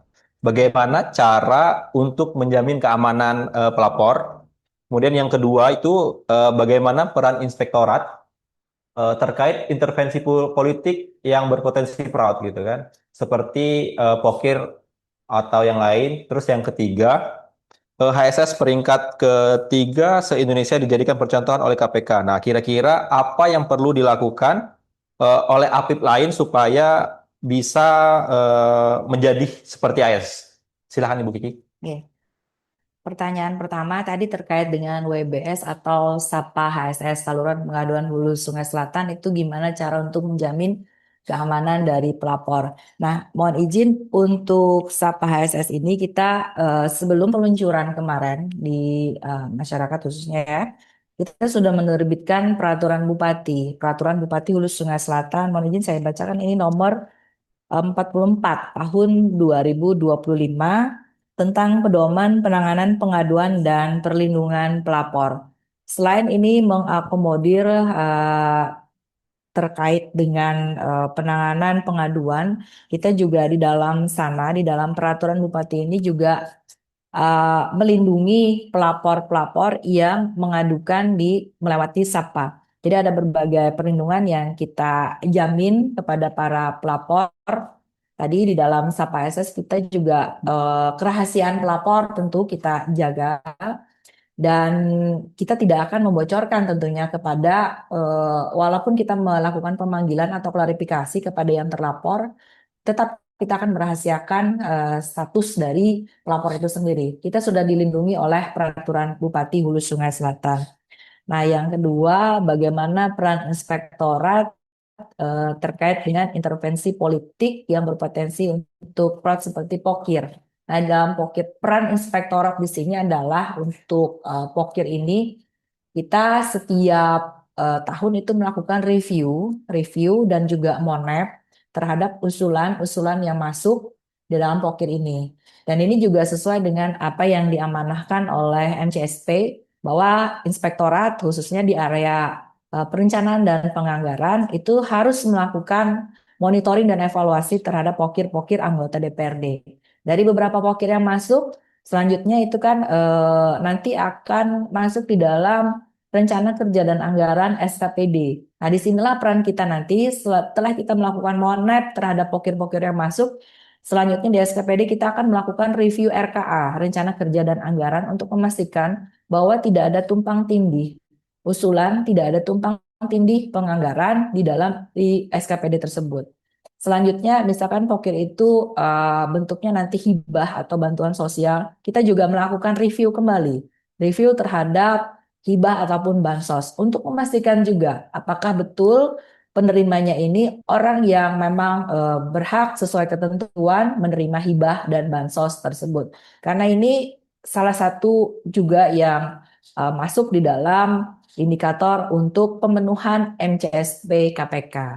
Untuk pertanyaan ketiga, Hulu Sungai Selatan sebagai peringkat ketiga, ini belum peringkat sih sebenarnya Pak Izi ya, kita masih 3 kabupaten kota sebagai calon percontohan, jadi belum masuk ke pemeringkatan dan tidak ada sebenarnya disampaikan oleh KPK pemeringkatan dalam kabupaten beraksi namanya, kabupaten berantas korupsi. Tidak ada pemeringkatan dan ini baru calon, belum dinilai untuk apakah Kabupaten Hulu Sungai Selatan ini layak menyandang predikat sebagai percontohan kabupaten anti korupsi. Nah, kami pun sebenarnya agak kaget, Pak. Kabupaten Hulu Sungai Selatan menjadi calon percontohan kabupaten anti korupsi. Ada beberapa penilaian yang dilakukan oleh KPK sebelum menetapkan Kabupaten Hulu Sungai Selatan sebagai calon percontohan.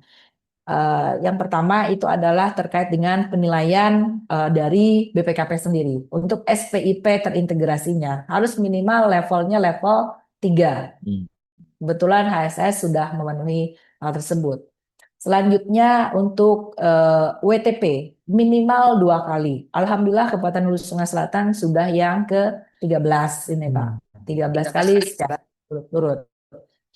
Terus yang ketiga itu terkait dengan pelayanan publiknya Pak. Yanlik penilaian dari Ombudsman Republik Indonesia. Kita kategori baik. Selanjutnya penilaian dari Sakip juga. Sakip itu kita sudah minimal B, kita sudah A. Jadi ada beberapa indikator yang dinilai oleh KPK dan kita alhamdulillah Kabupaten Hulu Sungai Selatan memenuhi untuk persyaratan-persyaratan tersebut. Mungkin itu yang bisa kami sampaikan Mas Wiku, Pak Wiku ya. Wiku. Mas Wiku, apakah ada tanggapan dari Ibu Kiki? Ya, sudah cukup Mas, terima kasih. Terima kasih, gitu, Mas. Oh, oke. Terima kasih Mas Wiku atas pertanyaannya. Selanjutnya ada resen dari Mas Dandi Prasetyo. Kami persilakan Mas Dandi Prasetyo. Ya, Assalamualaikum warahmatullahi wabarakatuh. Waalaikumsalam. Izin Ibu, saya Dandi dari Inspektorat Kabupaten Poso. Jadi sebenarnya saya hanya ingin mengangkat 1-2 pertanyaan yang sifatnya lebih pada refleksi atas praktik birokrasi sekarang. Jadi kita mengetahui bahwa saat ini banyak sekali instrumen pencegahan yang sebenarnya sudah cukup lengkap. Seperti SPIP, manajemen risiko, kode etik, WBS yang seperti disebutkan tadi, hingga fakta integritas. Namun sisi lain itu kasus korupsi itu masih tetap sering terjadi. Sekarang, apakah kondisi tersebut itu menunjukkan bahwa instrumen pencegahan korupsi kita yang telah sedemikian rupa itu masih terlalu berorientasi pada pemenuhan administratif dan belum sepenuhnya menyentuh perilaku atau budaya organisasi? Bagaimana menurut Ibu atau Bapak? Kalau iya, apa yang sebenarnya perlu diubah supaya instrumen-instrumen yang sudah ada itu tidak hanya baik secara dokumen, tapi benar-benar efektif mencegah penyimpangan dalam praktik-praktik yang ada? Selain itu, bagaimana sebenarnya kita bisa membedakan antara loyalitas kepada pimpinan dan loyalitas kepada aturan organisasi? Karena ada persoalan yang muncul biasanya ketika ada 2 hal yang berada dalam posisi yang seolah-olah bertentangan. Misalnya ketika seorang ASN itu menolak atau mempertanyakan atau mungkin juga tidak melaksanakan suatu arahan karena menilai arahan tersebut tidak sesuai dengan ketentuan yang ada. Tapi sikap tersebut biasanya itu dinilai atau dipersepsikan sebagai bentuk ketidakloyalan. Dan dalam situasi ketika ASN itu memilih untuk mempertahankan kepatuhan terhadap aturan, meskipun berbeda dengan arahan pimpinan, perlindungan seperti apa yang harus diberikan oleh sistem agar sikap berintegritas kita ini tidak justru menimbulkan risiko terhadap karir, penempatan maupun posisi ASN yang bersangkutan. Terima kasih, mungkin itu saja dari saya. Assalamualaikum warahmatullahi wabarakatuh. Waalaikumsalam. Waalaikumsalam. Terima kasih Mas Dandi atas pertanyaannya. Kami persilakan kepada Pak Budi atau Bu Kiki untuk menjawab pertanyaan dari Mas Dandi dari Inspektorat POSO. Apakah instrumen yang ada itu hanya administrasi saja gitu? Oh ya, tadi kalau nggak salah dari pertanyaan Mas Dandi itu ada dua pertanyaan. Yang pertama itu terkait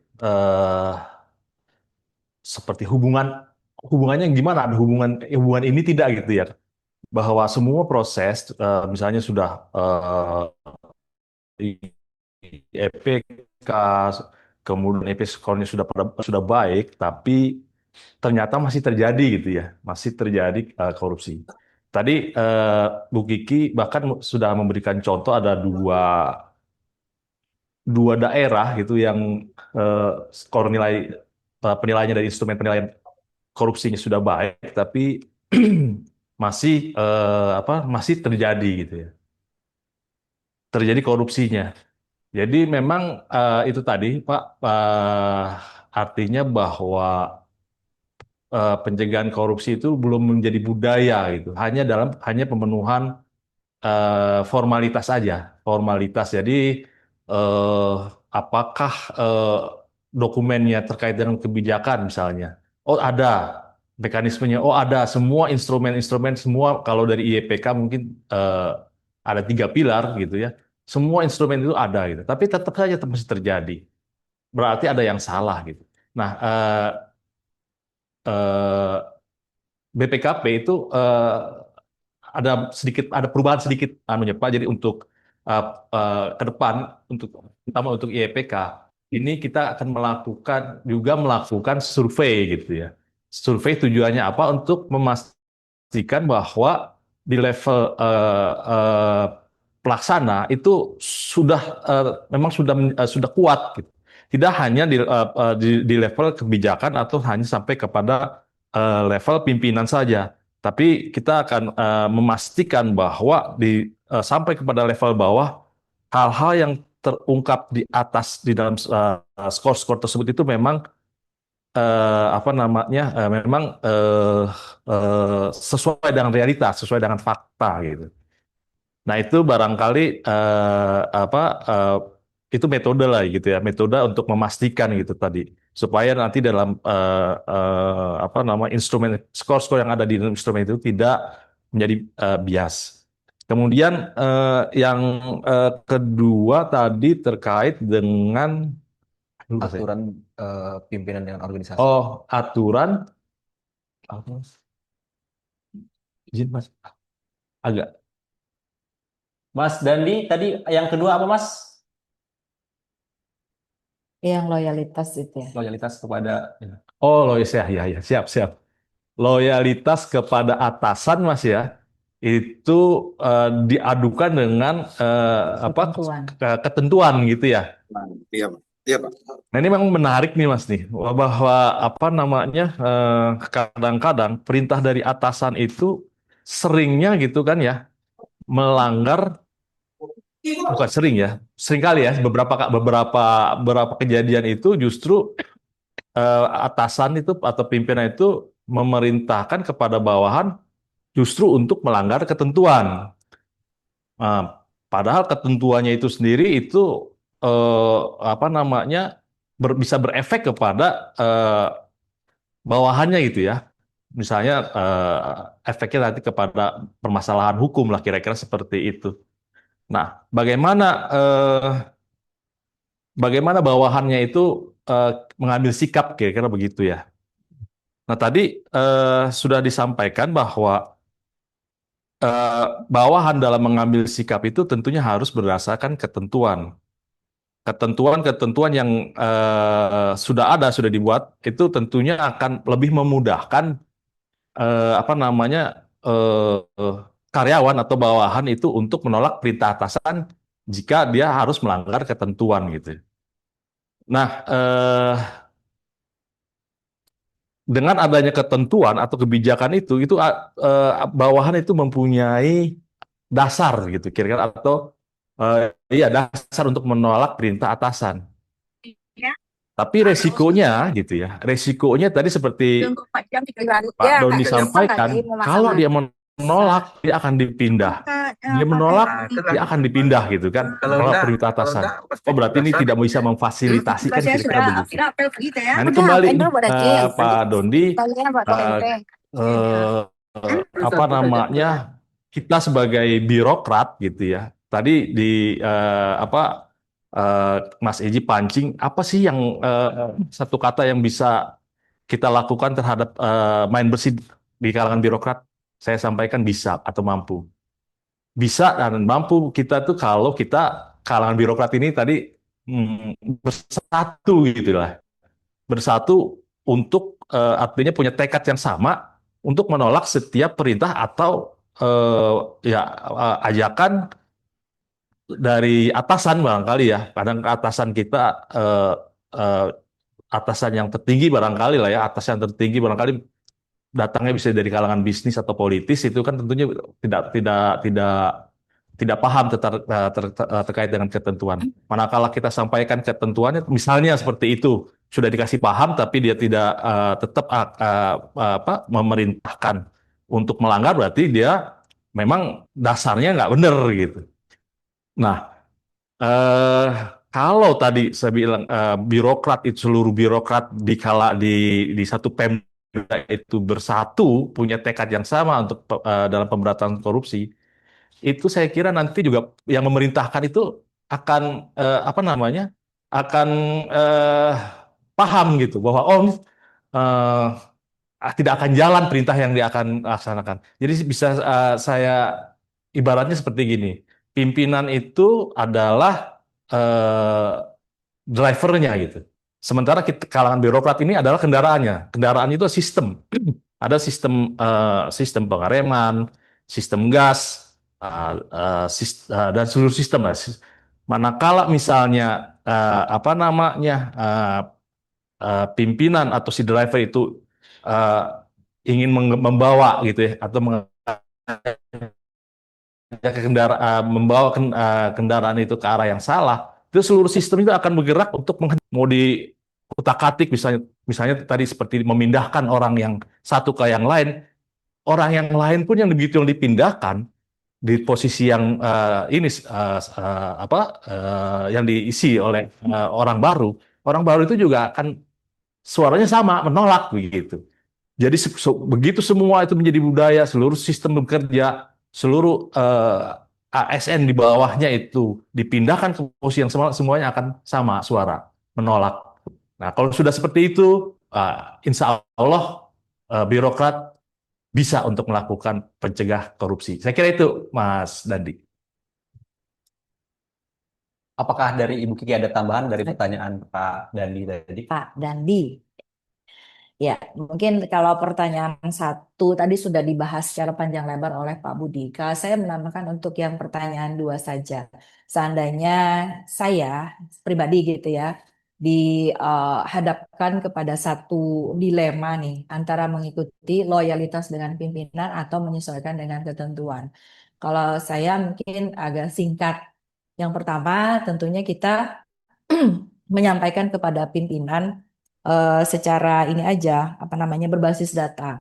Kita sampaikan ke pimpinan apa yang menjadi petunjuk beliau itu kita sampaikan data-datanya seperti ini. Harusnya yang seperti ini. Pelanggaran yang kita lakukan kalau mengikuti kata beliau yang salah tadi seperti ini. Jadi ada risiko-risiko yang harus kita sampaikan ke beliau walaupun itu menyakitkan dan mendapat penolakan lagi dari beliau.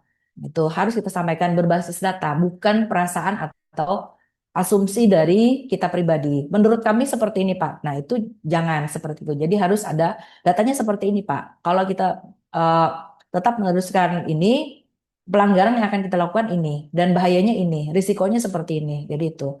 Yang kedua, kita harus mendokumentasikan tadi seperti yang kami bilang pertama, dokumentasikan. Seperti apa bentuk dokumentasinya? Ini adalah kita semacam kayak ada kajian hukum ya. Kalau misalkan keputusan itu diambil, potensi risikonya ini, pelanggaran yang akan dilakukan ada ini. Itu kita dokumentasikan. Itu kita dokumentasikan.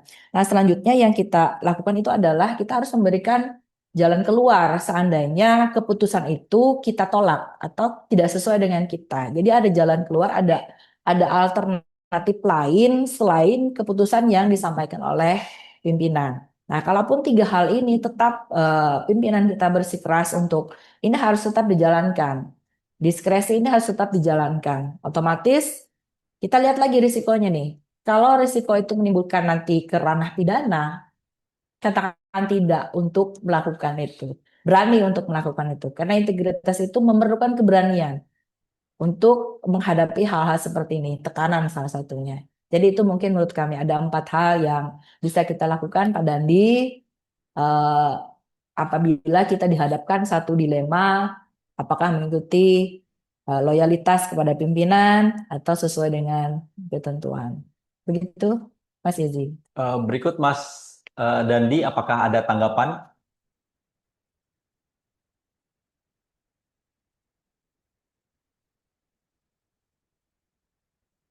Musuh.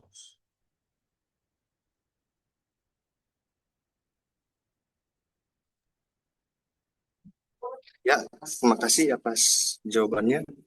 Iya sih, sebenarnya memang benar, Mas. Tapi mungkin ada beberapa dari jawaban tadi menurut saya memang itu ya secara normatif ya memang seperti itu. Tapi kan yang saya ingin tahu sebenarnya apa ya? Dari untuk menciptakan semua keberanian, semua apa namanya ya, kekompakan oleh para birokrat, seharusnya kan ada sistem perlindungan sebenarnya duluan.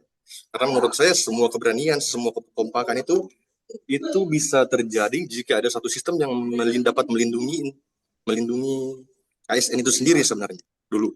Kalau ASN telah terlindungi terkait integritas yang mereka lakukan, yang justru akan menimbulkan risiko-risiko yang aneh-aneh lah terhadap mereka, mungkin semua yang normatif-normatif tadi itu mungkin bisa terlaksana dengan sebagaimana mestinya menurut saya. Ya, makasih banyak Bapak Ibu sekalian. Terima kasih Mas Dandi atas pertanyaannya. Kami mengingatkan kembali jika ada yang ingin bertanya silakan menggunakan fitur raise hand. Saat ini kami akan membacakan pertanyaan dari kolom chat. Ada penanya dari RS Siregar. Apakah integritas bisa dibangun tanpa keberanian? Menarik nih, silakan dijawab Ibu Kiki atau Pak Budi. Ya, kalau menurut kami pribadi, integritas itu tidak bisa dibangun tanpa keberanian. Karena yang sudah kami sampaikan tadi melewati pertanyaan Pak Dandi tadi ya, integritas itu dibangun harus dengan keberanian. Berani untuk menolak dan mengatakan tidak pada keputusan-keputusan yang sifatnya diskresi dari pimpinan kalau sudah menjurus ke ranah pidana yang akan menjatuhkan kita. Tentu kita harus berani untuk mengatakan tidak. Karena bagi seorang ASN, kalaupun yang paling besar dampaknya kita tidak loyal dengan pimpinan itu adalah dipindah atau dibebas tugaskan dari jabatan kita. Itu daripada kita menjadi seorang terpidana karena diskresi pimpinan yang menyalahi aturan kan. Jadi itulah. Jadi harus ada tentunya keberanian yang kuat untuk menegakkan integritas. Begitu Pak Siregar, berarti kita harus kuncinya adalah berani terlebih dahulu. Dengan berani kita akan menjaga integritas itu sendiri. Kemudian kita melanjutkan ke kolom chat lagi. Ada pertanyaan dari Novi Kurniawan. Bagaimana auditor internal atau SPI menjalankan fungsi assurance dan menjaga independensi ketika menghadapi pimpinan yang integritasnya dipertanyakan gitu kan? Mengambil keputusan tanpa dasar dan analisis risiko yang memadai, serta tidak menunjukkan komitmen terhadap penyelesaian temuan audit internal maupun eksternal. Bagaimana nih kita ketika kita menghadapi pemimpin yang integritasnya dipertanyakan? Silakan Pak Budi atau Ibu Kiki. Bagaimana Ketika auditor internal kita sebagai seorang auditor menjalankan fungsi asuran dan menjaga independensi ketika menghadapi pimpinan yang integritasnya dipertanyakan, mengambil keputusan tanpa dasar. Iya, sekali lagi seperti yang kami sampaikan tadi, kita tentunya harus berbasis data, menyampaikan apa-apa yang eh, menjadi keputusannya beliau ya. Dan tentunya kita menyampaikan risiko-risiko yang mungkin akan terjadi dengan keputusan yang diambil oleh beliau. Nah, komitmen untuk penyelesaian temuan audit, kalau di Kabupaten Hulu Sungai Selatan sendiri, untuk penyelesaian temuan-temuan audit, baik itu dilakukan oleh internal, dalam hal ini BPKP, maupun eksternal, dalam hal ini BPKRI, Bupati Hulu Sungai Selatan itu menunjukkan komitmen yang serius, Pak. Jadi, untuk temuan-temuan audit dari BPK sendiri terhadap pemeriksaan laporan keuangan pemerintah daerah setiap tahunnya itu dalam konsen pertama di rapat koordinasi itu selalu menjadi prioritas dan pembahasan yang pertama kali disampaikan oleh inspektorat. Jadi konsen penuh dari Pak Bupati, semua OPD harus segera menyelesaikan. Dan alhamdulillah berkat komitmen keras dari pimpinan ini untuk Kabupaten Hulu Sungai Selatan sendiri di tahun 2025 yang lalu itu berada di peringkat pertama untuk eh, penyelesaian tindak lanjut hasil pemeriksaan yang tercepat dengan skornya 95,72 itu Mas Izi. Oke, terima kasih. Selanjutnya ada pertanyaan lagi dari Topan HP. Langkah konkret apa yang harus dilakukan ketika untuk memperkuat komitmen kepala daerah, DPRD, pimpinan perangkat daerah, dan ASN terhadap pola main bersih itu sendiri? Silakan kepada Pak Budi atau Ibu Kiki. Oh, silakan Bu. Pak Budi. Silakan. Oh, ya. Langkah konkret yang harus dilakukan untuk memperkuat komitmen kepala daerah, DPRD, pimpinan daerah, dan ASN terhadap pola main bersih. Langkah konkretnya itu adalah yang pertama kita tunjukkan komitmen bersama dulu. Untuk sekali lagi ini best practice ya apa yang sudah kami lakukan di Kabupaten Hulu Sungai Selatan. Kalau di Kabupaten Hulu Sungai Selatan sendiri dari kepala daerah itu bersama-sama dengan seluruh pejabat eselon 2 dalam hal ini kepala OPD itu semuanya menandatangani fakta integritas sampai dengan ASN yang terbawah, sampai dengan ASN yang terbawah. Kita bersama-sama menandatangani komitmen fakta integritas untuk mencegah korupsi. Jadi setiap tahun fakta integritas diperbarui sesuai dengan kedudukan mereka dan juga kita bersama-sama menandatangani komitmen bersama pencegahan korupsi dan diwajibkan juga berdasarkan instruksi Bupati Hulu Sungai Selatan untuk seluruh ASN baik itu pejabat struktural maupun fungsional maupun pelaksana untuk mengikuti pendidikan dasar anti korupsi yang dilakukan oleh ACLC KPK. Jadi semua sudah bersertifikat di Kabupaten Hulu Sungai Selatan seluruh ASN-nya. Dan untuk DPRD-nya juga Pak, untuk DPRD ini selain daripada mereka menandatangani pernyataan komitmen bersama pencegahan korupsi, di setiap usulan pokir mereka juga menandatangani fakta integritas untuk tidak terlibat atau ada campur tangan di dalamnya, baik dalam hal misalkan pengkondisian ataupun apa namanya ada tujuan tertentu di dalam pokir-pokir mereka yang bisa menjadikan satu kemanfaatan untuk mereka dan juga ada persengkokolan ataupun ada pengkondisian dengan keluarga di dalam hal pokir ini. Nah, itu. Jadi kita selalu bersama-sama baik itu eksekutif maupun legislatif satu tujuan, satu komitmen untuk sama-sama pencegahan korupsi. Seperti itu. Pak Izi. Selanjutnya ada, saya ingetin lagi Bapak Ibu kalau ada yang ingin bertanya langsung atau berkomunikasi langsung dengan narasumber kita, silakan menggunakan fitur raise hand ya Bapak Ibu. Selanjutnya saya akan melancarkan lagi pertanyaan dari kolom chat dari Ibu Yeni. Izin bertanya, Ibu, ketika sudah menjelaskan sesuai dengan peraturan dan menyatakan mengikuti tidak berani mengikuti perintah, namun malah diancam untuk dilaporkan ke pidana dengan alasan apapun, apa yang harus kita lakukan, Ibu?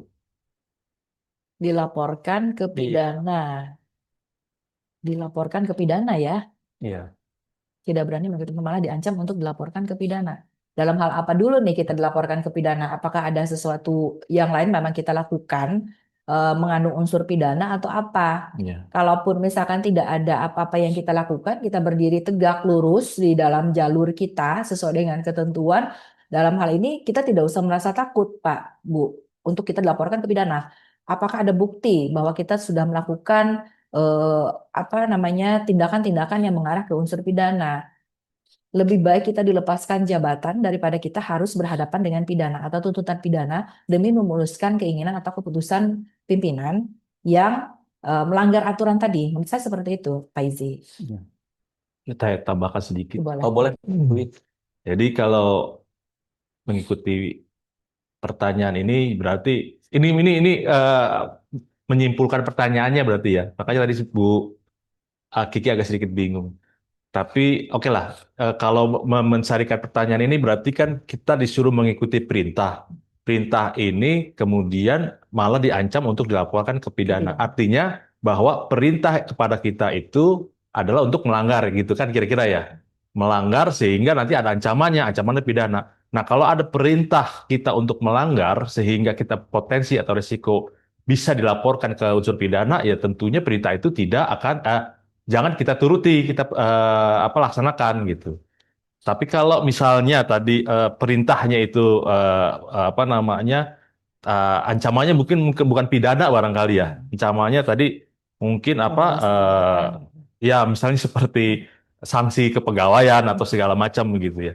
Sanksi kepegawaian. Nah, tadi kalau sudah jelas bahwa peraturan justru kita melaksanakan kan berdasarkan peraturan gitu. Kalau perintahnya itu adalah untuk melanggar peraturan, nah ini yang akan barangkali nggak pas juga kalau sanksinya itu adalah sanksi berupa kepegawaian, sanksi kepada kepegawaian karena kita justru tidak melaksanakan perintah untuk melanggar ketentuan. Saya kira seperti itu. Terima kasih. Terima kasih. Terima kasih atas jawabannya. Apakah saya ingin memastikan lagi apakah masih ada pertanyaan dari peserta yang hadir pada pagi hari ini? Silakan untuk raise hand atau mengirimkan pertanyaan di kolom chat.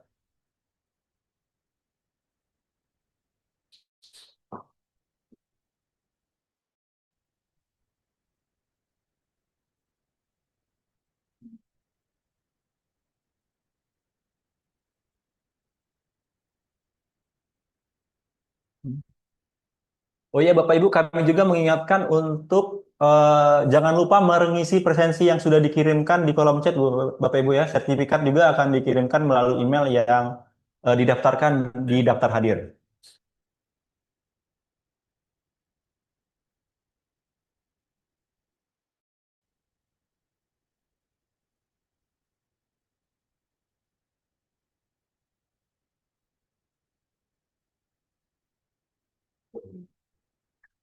Bu Sekretaris nanya, background-nya nggak ya? Nggak ada, Pak. Ada raise hand dari eh, Pak Yusuf. Silakan Pak Yusuf. Oh, siap sebentar. Yusuf Oh, Komi. baik, terima kasih. Assalamualaikum warahmatullahi wabarakatuh. Waalaikumsalam.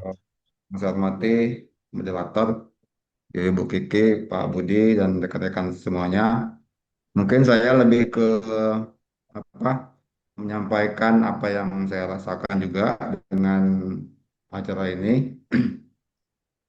Jadi kalau saya lihat korupsi ini kan apa namanya bertemunya suatu kesempatan dengan niat jahat ya.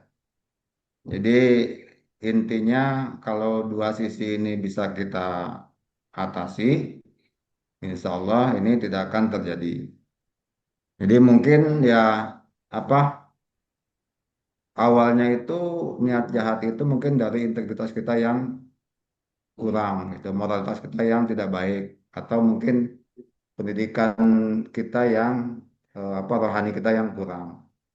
Kalau kesempatan mungkin dari pengawasan yang lemah, gitu kan, dari apa namanya penegakan hukumnya yang tidak konsisten, tebang pilih dan lain-lain, gitu. Jadi apa namanya selama eh, pengawasan itu diperketat, kemudian apa namanya kita tetap membangun integritas diri dari rumah, dari lingkungan secara baik, saya kira mungkin hal-hal yang ditakutkan, apalagi korupsi yang besar atau yang kecil juga, karena yang kecil juga sangat mengkhawatirkan, ya mungkin bisa kita hindari. Karena apa ya, ASN ini mungkin juga pilihan bagi kita ya Bapak Ibu, pilihan pekerjaan, dan kita harus komit dengan pekerjaan kita yang mungkin tidak mudah, mungkin bagi orang lain sepertinya gampang, tapi kita dikepung oleh aturan juga dengan kesejahteraan yang seperti ini gitu kan. Pekerjaan yang tidak mudah, tugas banyak, pengawasan ketat, anggaran tidak ada, tapi kita harus tetap berintegritas gitu. Jadi memang sangat sulit, tapi ya inilah pilihan pekerjaan kita gitu ya Bapak Ibu. Jadi eh, saya kira itu mungkin apa namanya, pendapat saya tentang hal ini. Mungkin Bapak Ibu narasumber bisa lebih apa namanya mengulasnya lebih jauh, karena terkadang begini Bu, kita juga sebagai pejabat tidak memberikan contoh yang baik. Kita hedon, kita memperlihatkan gaya hidup mewah, itu kan juga menyakitkan bagi masyarakat. Juga itu akan menumbuhkan iri apa namanya ya, perasaan yang tidak nyaman untuk teman-teman yang lain yang mungkin sudah bekerja keras tetapi ya nasibnya masih seperti ini gitu. Jadi ya itu mungkin bisa lebih jauh lah ya, impact-nya. Mungkin itu Ibu Kiki, Pak Budi, rekan-rekan, Pak moderator, terima kasih. Assalamualaikum. Waalaikumsalam warahmatullahi wabarakatuh. Terima kasih Pak Yusuf. Apakah ada tanggapan dari Ibu Kiki? Ya, betul sekali Pak Ade Yusuf ya. Saat-saat sekarang ini di saat kondisi pemerintah daerah menggalakkan semangat untuk efisiensi, kita diminta untuk tetap memperkokoh, memperkuat integritas. TPP kita sudah banyak yang dipotong ya Pak Yusuf ya. Tetap kita diminta untuk menegakkan integritas. Jadi memang pola hidup sederhana di Kabupaten Hulu Sungai Selatan sendiri, Pak, itu sudah ada terkait dengan instruksi Bupati untuk seluruh ASN-nya menerapkan pola hidup sederhana dan tidak hedon atau mengumbar-ngumbar Ya. apa namanya kenikmatan dunia, ya kenikmatan dunia. Jadi kita diminta juga untuk tidak terlalu apa namanya Flexing. memperlihatkan, memflexing atau memperlihatkan kenikmatan-kenikmatan karena di saat-saat sekarang masyarakat kita kan sudah apa ya serba susah, Pak, serba susah masyarakat kita sehingga ASN ini dipandang sebagai wah enak nih hidupnya sebagai ASN dapat gaji tiap tiap bulan dari hasil pajak kita, pajak pemerintah, pajak dari masyarakat juga gitu kan. Jadi itulah kita sudah menerapkan pola hidup sederhana di Kabupaten Hulu Sungai Selatan dan karena kebanyakannya memang Kabupaten Hulu Sungai Selatan ini mayoritasnya juga dari pegawai, Pak. Jadi itulah dan seperti itu, Pak Izzy. Terima kasih Ibu Kiki. Makasih Pak Yusuf. Ya, Kita terima kasih berbagi juga Pak ini Yusuf ya. atas pernyataannya. Apakah masih ada pertanyaan lagi?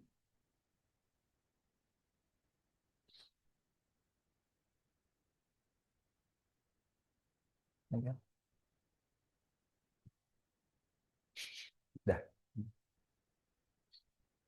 Baik Bapak Ibu, sepertinya kita sudah di penghujung acara Aninda Cetia 2026.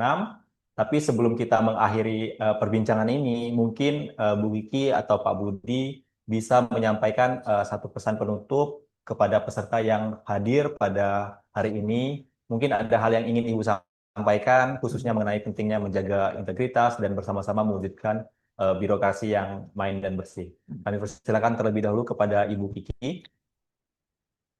Baik, kalau dari kami untuk closing statement-nya dalam rangka untuk birokrasi yang bersih ini tentunya satu kata tadi di awal kita sudah sampaikan, satu kata itu adalah integritas.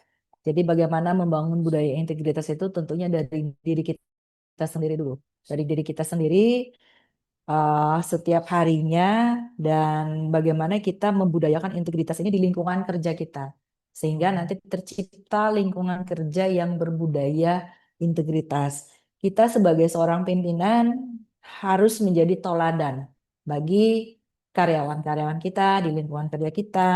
Setelah kita menjadi seorang toladan, kita bisa membudayakan integritas itu di dalam ruang kerja kita sendiri, kita akan membangun sistem yang kuat tentunya. Dari sistem yang kuat ini timbullah kalau di inspektorat pengawasan yang efektif. Dari pengawasan yang efektif, kita membangun satu ASN yang berintegritas dan tentunya nanti diharapkan dengan seorang ASN yang memberikan pelayanan publik kepada masyarakat, pelayanan publiknya lebih baik. Ujung-ujungnya adalah dengan budaya integritas yang kita bangun, masyarakat menjadi sejahtera. Itu yang bisa kita sampaikan untuk closing statement ini. Selanjutnya dari Pak Budi, apakah ada pesan penutup pada acara hari ini? Baik, terima kasih Mas Izzy. Eh, Tadi awal Mas Izzy tanyakan apakah satu kata dari saya jawab bisa. Bisa. Ya. Artinya kita nggak usah pesimis, jangan pesimis bahwa ini apakah integritas bisa kita bangun? Bisa, insya Allah bisa. Nah, itu tadi karena memang untuk membangun budaya anti korupsi selain tadi sistem pengendalian intern yang memang kuat, faktor yang paling penting itu juga adalah terkait dengan moral dan mental daripada birokrat itu sendiri. Nah, yang perlu ditanamkan kepada para birokrat itu adalah keberanian bahwa menyatakan yang salah itu salah, yang benar itu benar. Eh, jadi kalau memang salah menurut hukum, pencurian atau fraud itu kan definisi fraud itu perbuatan curang itu pasti itu menurut hukum itu salah. Menurut agama juga pasti salah gitu. Kemudian juga bahwa perbuatannya itu adalah khianat ya terhadap amanah yang diberikan oleh rakyat Indonesia gitu. Khianat terhadap rakyat Indonesia. Nah, itu yang perlu terus digaungkan kepada para birokrat sehingga nanti para birokrat itu sadar bahwa mereka ini diberi kepercayaan dan harus menjalankan sesuai dengan amanah. Jangan pula berpikir bahwa eh, apa namanya, toh yang kami ambil tidak banyak begitu ya. Kalau seluruh ASN berpikiran seperti itu, ini cuma sedikit, negara nggak akan rugi gitu. Kalau seluruhnya berpikir seperti itu, ibarat perahu ini semua melobangi, akhirnya lama-lama perahu itu sendiri karena terlalu banyak bocornya, lama-kelamaan perahu itu juga akan tenggelam. Kira-kira seperti itulah gambaran negara atau daerah kita bisa akan terpuruk seandainya banyak terjadi perbuatan curang atau korupsi. Terima kasih, Mas. Terima kasih Ibu Kiki dan Pak Budi atas pesan penutup untuk kita semua. Mohon maaf Bapak Ibu yang pertanyaannya belum sempat saya bacakan karena kita sudah di penghujung acara. Namun sebelum kita benar-benar menutup sesi bincang-bincang kita pada hari ini ya Bu ya, ternyata ada satu hal yang tidak boleh kita lewatkan. Karena ternyata hari ini bertepatan dengan hari ulang tahun Ibu Kiki. Kita tepuk tangan dulu ya. Terima kasih. Selamat ulang tahun Ibu Izzy. Kiki. Semoga di usia Amin. baru ini Ibu senantiasa diberikan kesehatan, Amin. diberikan kebahagiaan, Amin. kelancaran, dan menjalankan amanah. Dan tentunya Amin. semakin sukses Amin. dalam mengawal tata kelola pemerintahan yang bersih dan berintegritas. Amin. Terima kasih doa-doanya. Ya. Terima kasih juga Bapak Ibu yang ada di media Zoom saat hari ini. Doakan kami untuk bisa selalu berintegritas tentunya ya. Supaya apa yang kita harapkan, birokrasi yang bersih dapat sesuai dengan harapan kita. Dapat berjalan sesuai dengan harapan kita. Terima kasih juga dengan BPKP yang sudah mengundang kami hari ini spesial. Dan satu penghormatan bagi kami mewakili inspektorat seluruh kabupaten kota di Kalimantan Selatan dan juga khususnya Kabupaten Hulu Sungai Selatan. Kami terima kasih juga atas segala bimbingan dan arahannya selama ini dalam menjaga dan mengawal tata kelola pemerintahan khususnya Kabupaten Hulu Sungai Selatan dan kami tentunya ke depannya mengharapkan sinergitas kita ini dapat berjalan lebih baik lagi ke depannya. Terima kasih BPKP Provinsi Kalimantan Selatan. Terima kasih Bu Vicky. Terima kasih juga kepada peserta yang hadir dan bergabung serta berpartisipasi aktif dalam diskusi. Kekandangan membeli ketupat, Cakep. singgah sebentar menikmati suasana. Cakep. Kalau ingin birokrasi tetap hebat, integritas dimulai dari kita. Sedikit tepuk tangan dulu Ibu Bapak. Sedikit informasi tambahan, tayang bincang Aninda Citya selanjutnya akan dilaksanakan pada tanggal 24 Agustus 2026 dengan topik problematika regulasi pencegahan korupsi, sinergi kebijakan dan penguatan tata kelola yang akan disiarkan langsung dari perwakilan BPKP Kalimantan Utara. Saya Izzy Triyono selaku Pramudcitya, mohon maaf apabila selama dalam memandu kegiatan terdapat kekurangan. Terima kasih atas perhatian Bapak Ibu. Wassalamualaikum warahmatullahi wabarakatuh. Waalaikumsalam warahmatullahi wabarakatuh. Bagai penjuru kita bersatu. Terima kasih lagi. Semua pihak maju bukan sekadar ilmu yang kita jaga, tapi perubahan untuk Indonesia. Kami Aninda Citya takkan pernah lelah menelusuri kebenaran dengan nurani.